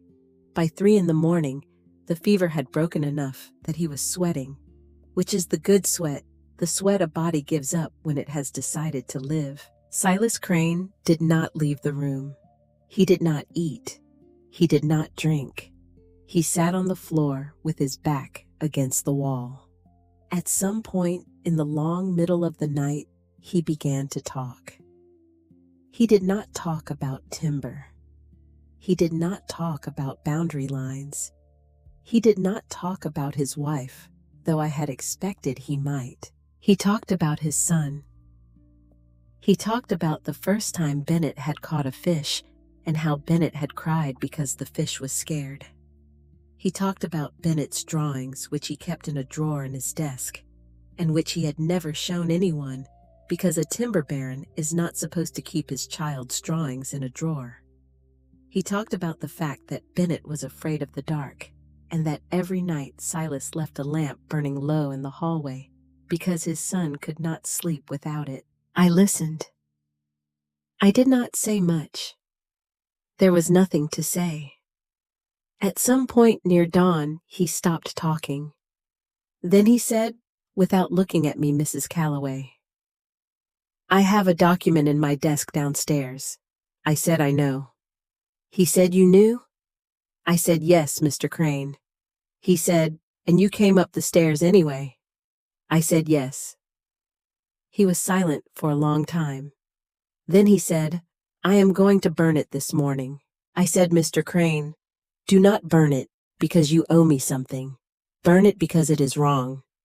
If you burn it because of me, you will resent me in a year, and you will find another way.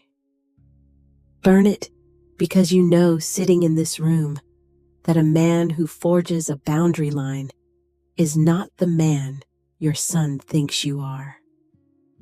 He did not answer for a long while. Then he said, "You are a dangerous woman, Mrs. Calloway." I said, "No, Mr. Crane. I am a tired woman. There is a difference." At 7 in the morning, Bennett opened his eyes. He looked at his father. He said, "Pa." Silas Crane made a sound I will not try to describe.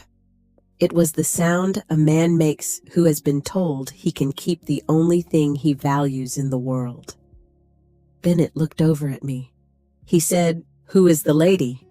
Silas said, "This is Mrs. Calloway. She is a nurse. She made you well." Bennett looked at me gravely the way 9-year-old boys look when they are being polite. He said, "Thank you, ma'am." I said, "You are welcome, Bennett." He closed his eyes again.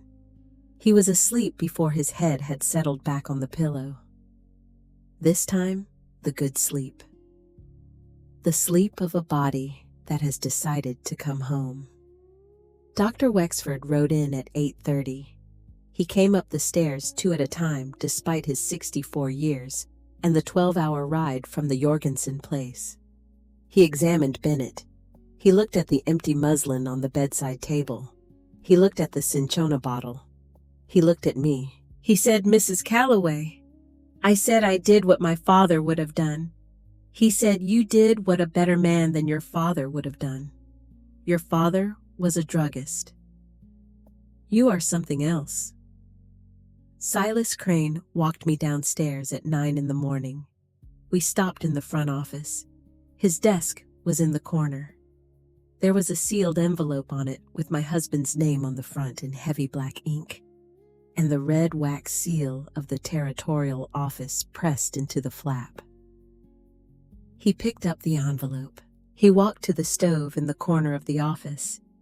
He opened the stove door. He dropped the envelope in. We watched it burn. He said, "I will write to Halverson and Helena this afternoon.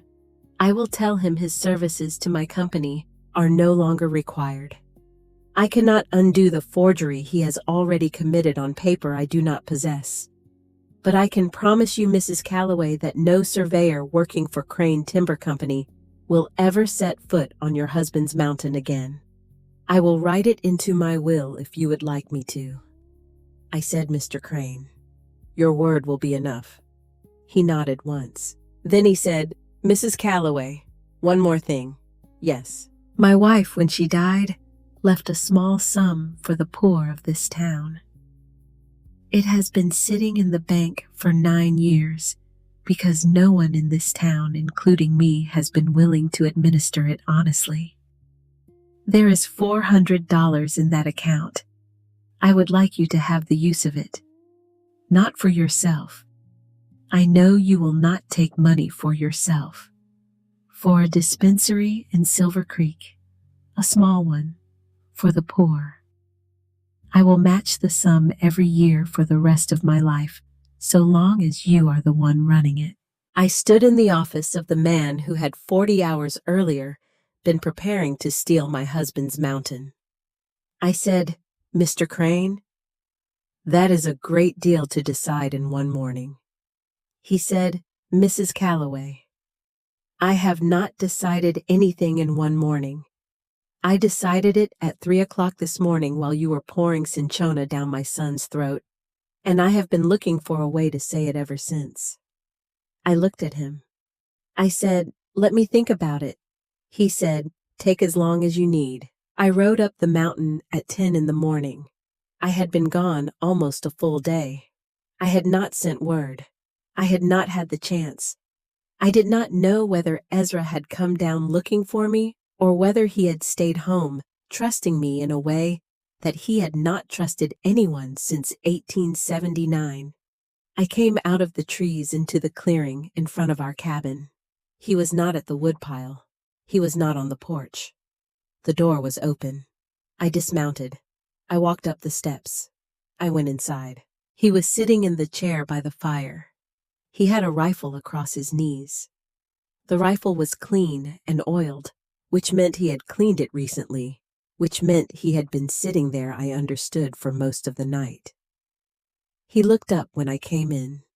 His face was the face of a man who had been preparing all night to do a thing he had promised not to do. He said, "Ruth." I said, "Ezra, put the rifle down." He looked at me. He looked at my coat, which had the mark of a 9-year-old boy's fever on the sleeve. He looked at my hair, which had come loose from its pins. He looked at my face, which I knew was gray with exhaustion.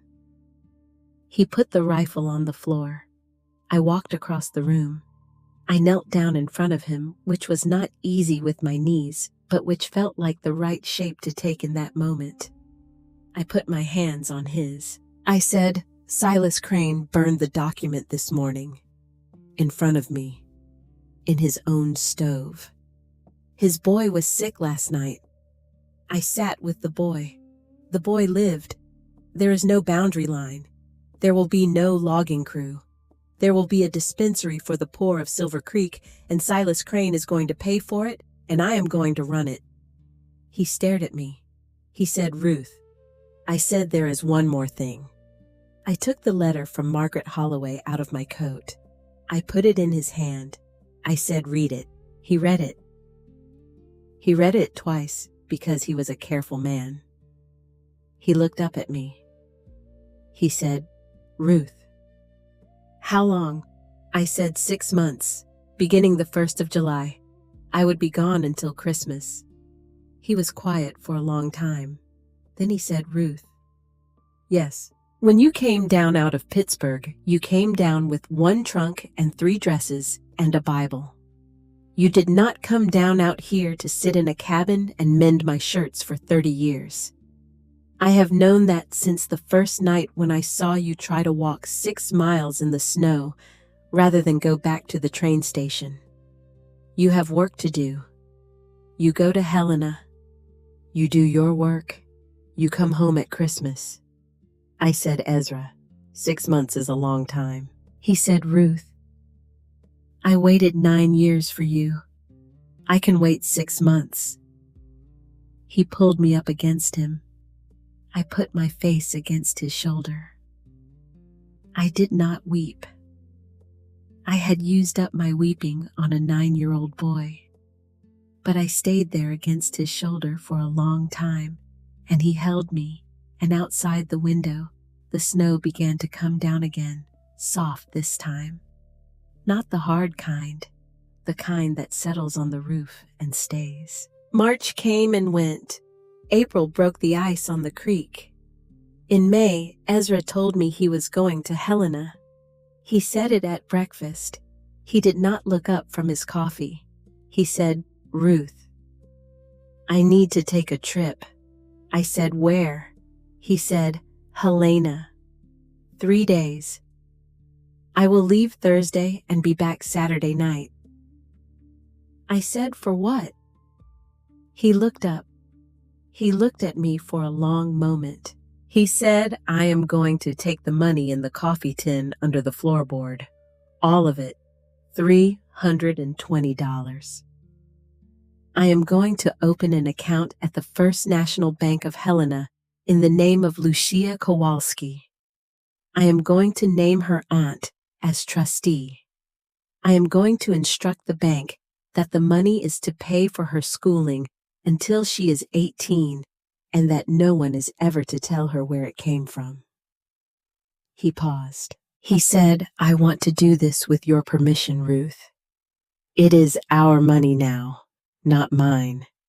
You can say no, and I will not go. I will not do this behind your back. But I cannot sleep in this bed with you and know that I have not done it. Do you understand me? I understood him. I said, Ezra, take 400. Silas Crane will cover the dispensary. We do not need the extra 80. Give her enough to reach 18 without worry. He looked at me. His mouth did something that was not quite a smile, but was closer than most of his smiles got. He said I married above my station. I said, no, Ezra. You married at it. He rode out Thursday morning before dawn. I stood on the porch with a lantern and watched him disappear down the ridge. The spring air was still cold. The mare made slow, careful sounds on the frozen mud. He came back Saturday night just after dark. He was tired. He was quiet. He ate supper without saying much. Then he set a small envelope on the table in front of me. It was the bank receipt. He said the aunt is a good woman. I did not meet the child. I stood across the street from the boarding school and I watched her come out for the afternoon walk with the other girls. She is tall for 9. She has dark hair like her father did. She was laughing with another girl. She was carrying a drawing pad under her arm. He stopped. He looked at his hands. He said, I did not speak to her. I will not speak to her. But Ruth, I wanted you to know. She was laughing. I came around the table. I sat on his lap. The chair held as it had held before. I said, Ezra, your brother would be proud of you. He did not answer right away. Then he said, I do not know if that is true, but I think maybe tonight I can sleep without asking him. He did sleep that night, deeply, without moving. I lay awake beside him for a long time because I could not stop watching a man finally at peace. June came on fast that year. The snow was gone from the valley by the first week. The Sapphire Range still held white at the peaks, but Silver Creek itself turned green almost overnight, the way high country does when it remembers how. I was 10 days away from riding to Helena. I was packing. I was writing lists. I was teaching Mrs. Olson, the storekeeper's wife, how to run the dispensary in my absence, because I had taken Silas Crane's money, and I had taken his word, and I had opened the doors of the Silver Creek dispensary for the poor 3 weeks before, and I could not simply close them when I left. It was the 5th of June when the first wagon came into town. I was at the dispensary when Dr. Wexford pushed the door open. His face was gray. He said, Mrs. Calloway. A family just came in on the Bannock Road, an immigrant train. 6 wagons camped at the river crossing last night. 2 of them drank from the creek. There is typhoid in the camp. The oldest daughter is already dead. The mother is too weak to stand, and Mrs. Calloway, 3 of the Silver Creek children, were down at that river yesterday afternoon. I stood up. I said, which children? He said the Hanson twins, the Olson youngest, the Peterson boy. Bennett Crane. I said, Bennett. He said, yes. I sent a rider to the mountain. The boy got there in 2 hours. He told Ezra what was happening. He told him the doctor had said it might be very bad. Ezra came down that same afternoon. He came down in his bear coat and his old cavalry boots with a rifle he did not need across his back out of simple old habit, and he walked into the dispensary and he said, Ruth, what do you need? I said, clean water. Buckets of it. I need the kettle going day and night. I need someone strong to lift the sick into beds. I need a man who will not panic. He said, you have him. He did not leave the dispensary for 5 days. The fever came fast. It came hard. By the second night, we had 9 patients in the dispensary and the Olson parlor and Josephine Hale's boarding house. Dr. Wexford took the worst ones. I took the children. I took Bennett Crane. Silas Crane brought him in himself on the second morning, carrying the boy across his arms the way a man carries a wounded soldier off a field. Silas did not speak. He laid Bennett on the cot I had waiting, and he looked at me, and everything that was in him in that moment I have carried since. He said, Mrs. Calloway. Please. I said, Mr. Crane. I will do everything I know how to do. He said, I know you will. I will not tell you everything about those 5 days. Some things are between a nurse and the people she could not save, and they do not belong in the telling. I will tell you this. On the 3rd night, the Peterson boy died in my arms. He was 7 years old. His mother was beside me, and she did not make a sound when he went. She just took his hand, and she put it against her mouth, and she held it there. I sat with her for 20 minutes without speaking. Then I got up, and I went to the next bed, because there was another child there, and that child was still fighting. That child was Bennett Crane. His fever broke on the 4th morning. On the 5th day, the last of the immigrant fathers died at Dr. Wexford's examination table. We had lost 3 in total. We had saved 16. 16 of the 19 we had taken in. Wexford told me later that he had never in 40 years of medicine seen a better result in a typhoid outbreak in a town that size. He also told me quietly that he had never seen a woman work harder or sleep less. On the 5th evening, when the last of the dangerous fevers had broken and the Hanson twins were sitting up asking for bread, I walked out of the dispensary into the June dusk. I stood on the wooden sidewalk in front of the building. The air was warm for the first time in weeks. The sky over the sapphires was a color I did not have words for. My legs went out from under me. I did not fall all the way. Ezra was behind me before I hit the planks. He had been 2 steps behind me for 5 days. He caught me around the waist. He did not speak. He picked me up the way he had picked me up in the snow 5 months earlier, and he carried me across the street to Josephine Hale's boarding house, and he climbed the stairs, and he laid me on the bed in the small room at the top of the house that Josephine kept for guests. He sat down on the edge of the bed. He put his hand on my hair. I could not speak. I could not lift my arms. I was emptier than I had ever been in my life, but it was a different emptiness than the one I had carried out of Pittsburgh. That emptiness had been the emptiness of not being wanted. This emptiness was the emptiness of having been used all the way down for a purpose I had chosen. They are not the same. Ezra did not turn up the lamp. He did not bring water. He did not ask me whether I needed anything. He understood, as he understood most things, that I needed nothing in the world at that moment except to be seen.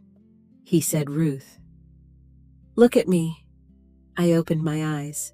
He said you saved 16 people in 5 days. You lost 3. Dr. Wexford has been a doctor for 40 years, and he told me tonight downstairs that he has never seen a better hand in a plague. You saved Bennett Crane's life for the 2nd time in a season. You saved the Hanson boys. You saved the Olsen girl. You saved a woman named Hannah Lindholm who came off that immigrant train with a fever so high. Wexford wrote her name down in his book for the burial notice before you ever got to her. You saved her Ruth. She is sitting up tonight eating broth. He paused. His voice was very steady. He said, "You are going to Helena in 4 days. You are going to become the nurse you are already on your way to becoming. You are going to come back to me at Christmas, and we are going to have 30 years together, if God allows it.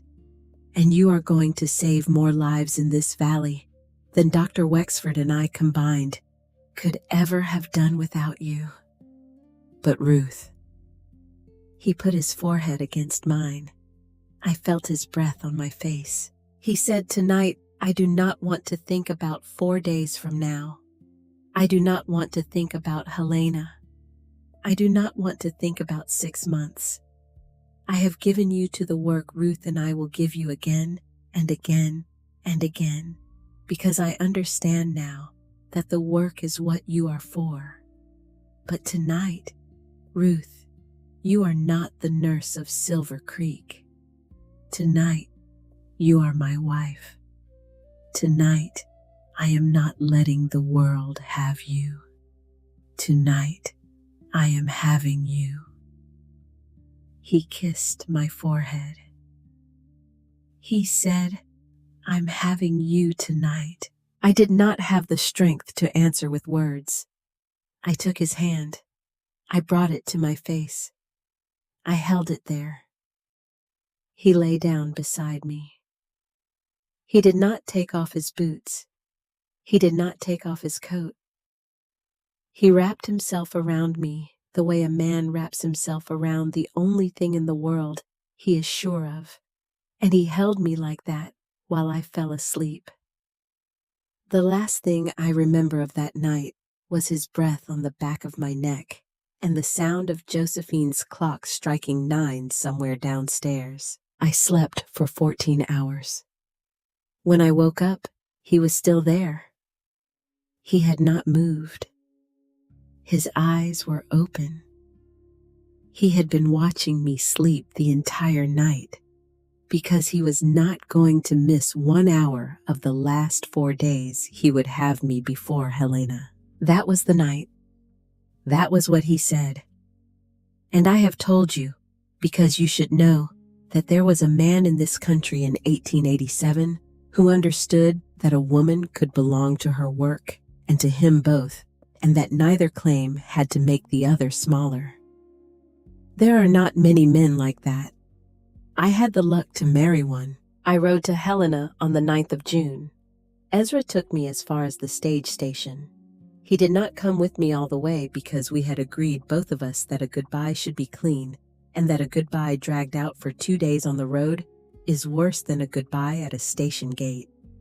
He helped me down from the wagon. He handed my trunk to the stage driver. He put a small leather pouch in my hand. I said, "What is this?" He said, $15 for emergencies. Do not spend it on anything else. I said, "Ezra, I do not need." He said, "Ruth, take the money. Let a man send his wife to Helena with money in her pocket." I took the money. He said, "Write me every week." I said, "I will." He said, "Ruth, yes, come home at Christmas." "I will, Ezra. I promise you I will." He did not kiss me at the station. He did not touch me at all. He just looked at me for a long moment, and he nodded once, and he turned and walked back to the wagon without looking over his shoulder, because Ezra Calloway understood that a man who looks back at a station gate is a man who is asking his wife not to go. I watched him drive out of the station yard. The mare was slow. He did not hurry her. Then I got on the stage and I rode to Helena. Margaret Holloway was 61 years old, 5 feet tall, and the closest thing to a general I have ever seen in a skirt. She met me at the Helena Depot in person. She looked me up and down once. She said, "Mrs. Calloway." I said, "Miss Holloway." She said, "Cyrus Wexford told me you could read Latin, mix a cinchona tincture, and hold a 9-year-old boy's hand through a malarial fit without blinking. Is that accurate?" I said, "Yes, ma'am." She said, "Good. Then we will not waste each other's time. Come with me." We walked the 3 blocks to St. Peter's together. She did not slow down for me. I kept up. By the time we reached the hospital door, I understood that the 6 months ahead of me were going to be harder than anything I had done in my life, and that I was going to love every day of them. Ezra's first letter arrived 11 days later. It was 4 lines long. "Ruth, I do not know how to write letters. The mare is getting fat on spring grass. I planted the garden you drew me. I miss you. Ezra." I read it 3 times. I sat down on the narrow cot in the nurses' dormitory at St. Peter's, and I read that letter 3 times, and I understood that I was the luckiest woman in the territory of Montana. I wrote him back that night. 4 pages. The second letter from him came 2 weeks after that. It was 6 lines. He wrote about the peas in the garden. He wrote that he had gone down to Silver Creek and taken coffee with Silas Crane at the Silver Spur, because Silas had asked him to, and that they had talked about timber prices for 40 minutes, and neither man had mentioned a boundary line. By the 4th letter, he was writing a full page. By the 6th, he was writing 2. By the 12th, he was writing things like Ruth. The bluebird came back to the tree outside the kitchen window. I think it is the same one from last year. I watched it for an hour this morning and did not get any work done, and I am not sorry. I saved every letter. I still have them. 18 letters in 6 months from a man who had not written a letter to anyone in 9 years. In Helena, I learned. I learned to set a clavicle. I learned to read a pulse in a dying child. I learned to tell a woman in labor when to push and when to breathe, and when very gently to stop pushing, because the cord had come down before the head.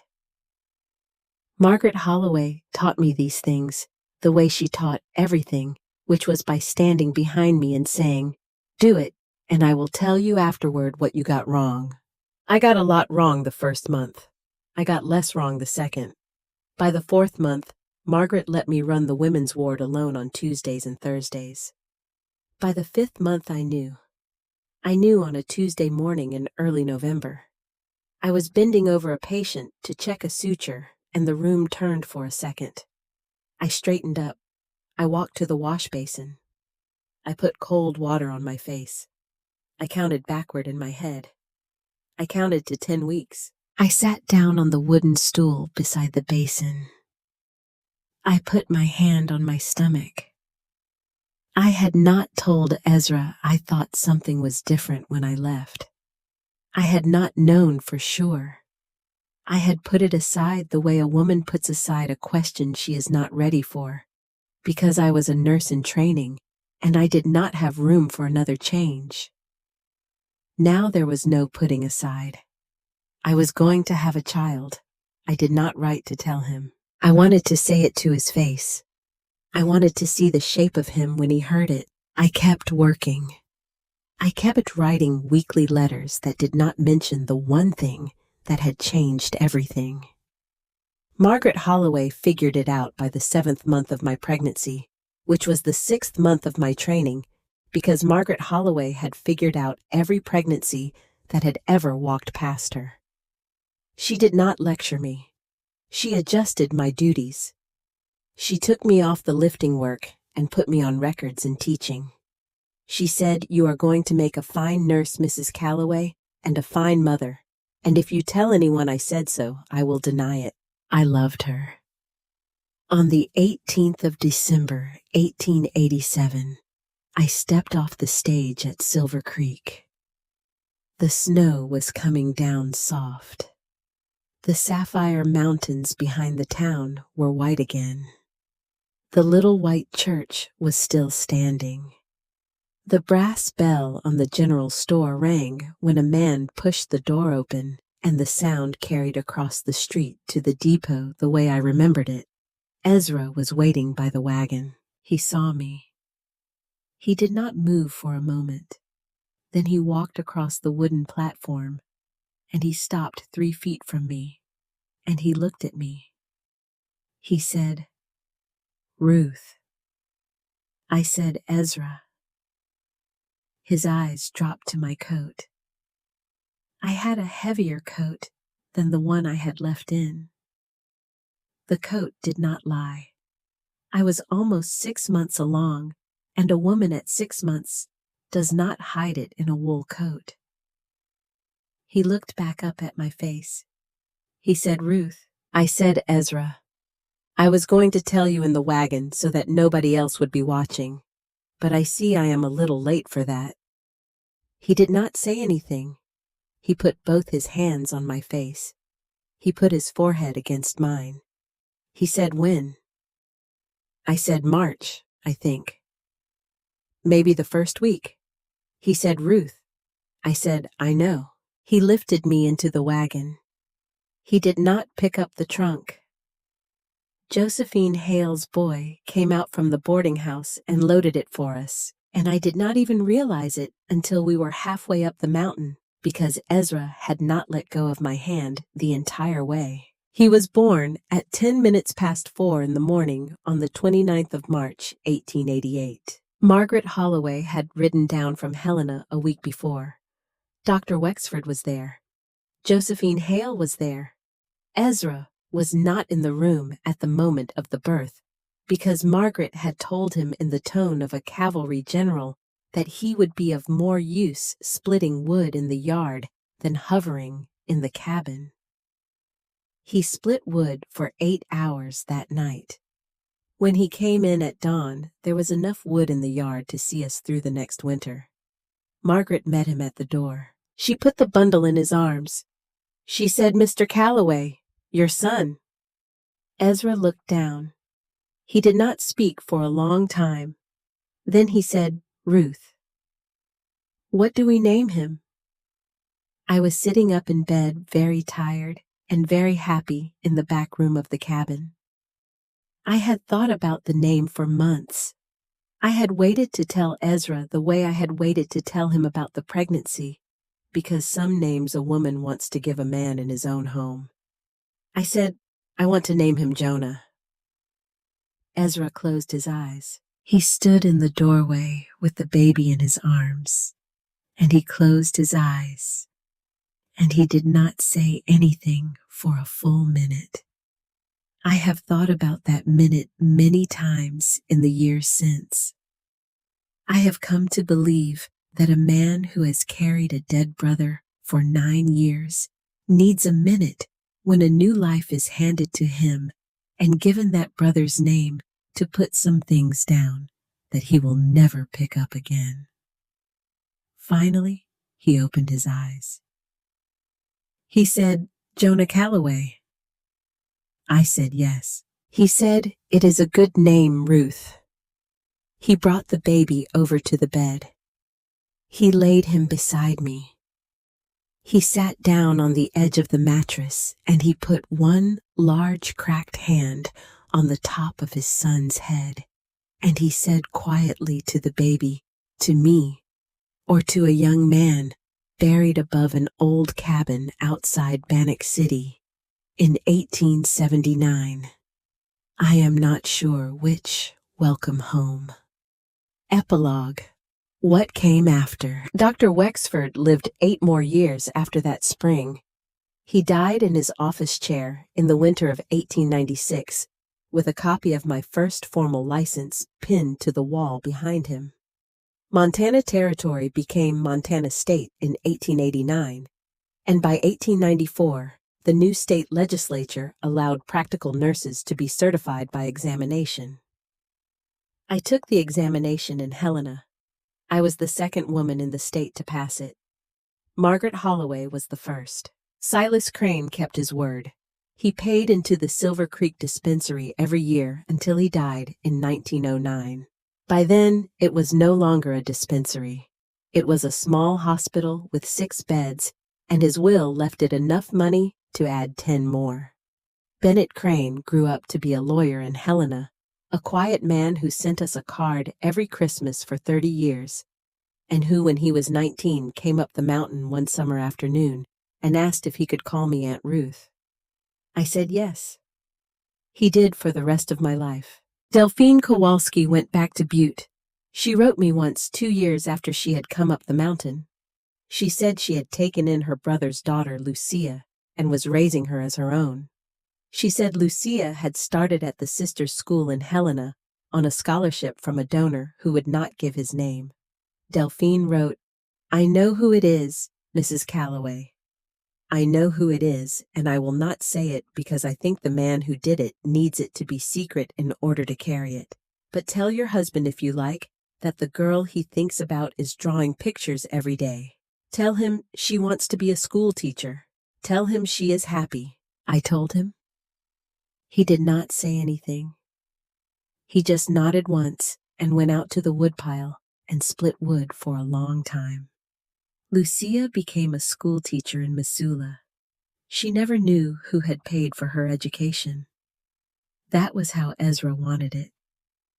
I honored his wish while he was alive. I write it now because he has been gone 7 years, and Lucia is 43 years old, and I think the living have a right to know who loved them from a distance, even when the loving was done in silence. Ezra Calloway died in October of 1919. He was 68 years old. He died in our bed in the cabin he had built with his own hands on the east face of a mountain he had refused across a lifetime to sell to any man at any price. He had been a father for 31 years. He had been my husband for 32. In the last week of his life, he asked me 3 things. He asked me to bury him on the rise above our garden, where he could see the Sapphire Range in the morning light. I did. He asked me to tell Jonah that he had been proud of him every day. I did. And he asked me on the last morning, very quietly, to lie down beside him. I did that too. I lay down beside him the way he had lain down beside me in Josephine Hale's boarding house 32 years before, and I held him the way he had held me then, and he went to sleep, and he did not wake up. I am 78 years old as I write this. I live in the cabin still. My son Jonah Calloway, who is himself 47 years old now, and a doctor in Missoula, comes up to see me on Sundays when the weather allows. I still run the Silver Creek Hospital 2 days a week, because Margaret Holloway taught me, and because my father taught me before her, that a woman who can read Latin off a bottle in candlelight does not get to retire until the candlelight fails.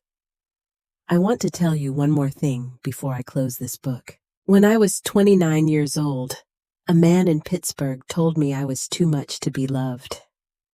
He was wrong. A man in Montana told me I was exactly what I was supposed to be. He was the only man who ever saw me clearly, and he saw me before he met me through 4 lines in a newspaper column written by a woman too tired to lie. That is the story. That is all of it. If you are a woman who has been told you are too much, I want you to understand something. The man who said that to you was looking at you through his own smallness. He measured you with the only ruler he had, which was the short ruler of his own fear. There is a longer ruler. It exists. It is rare.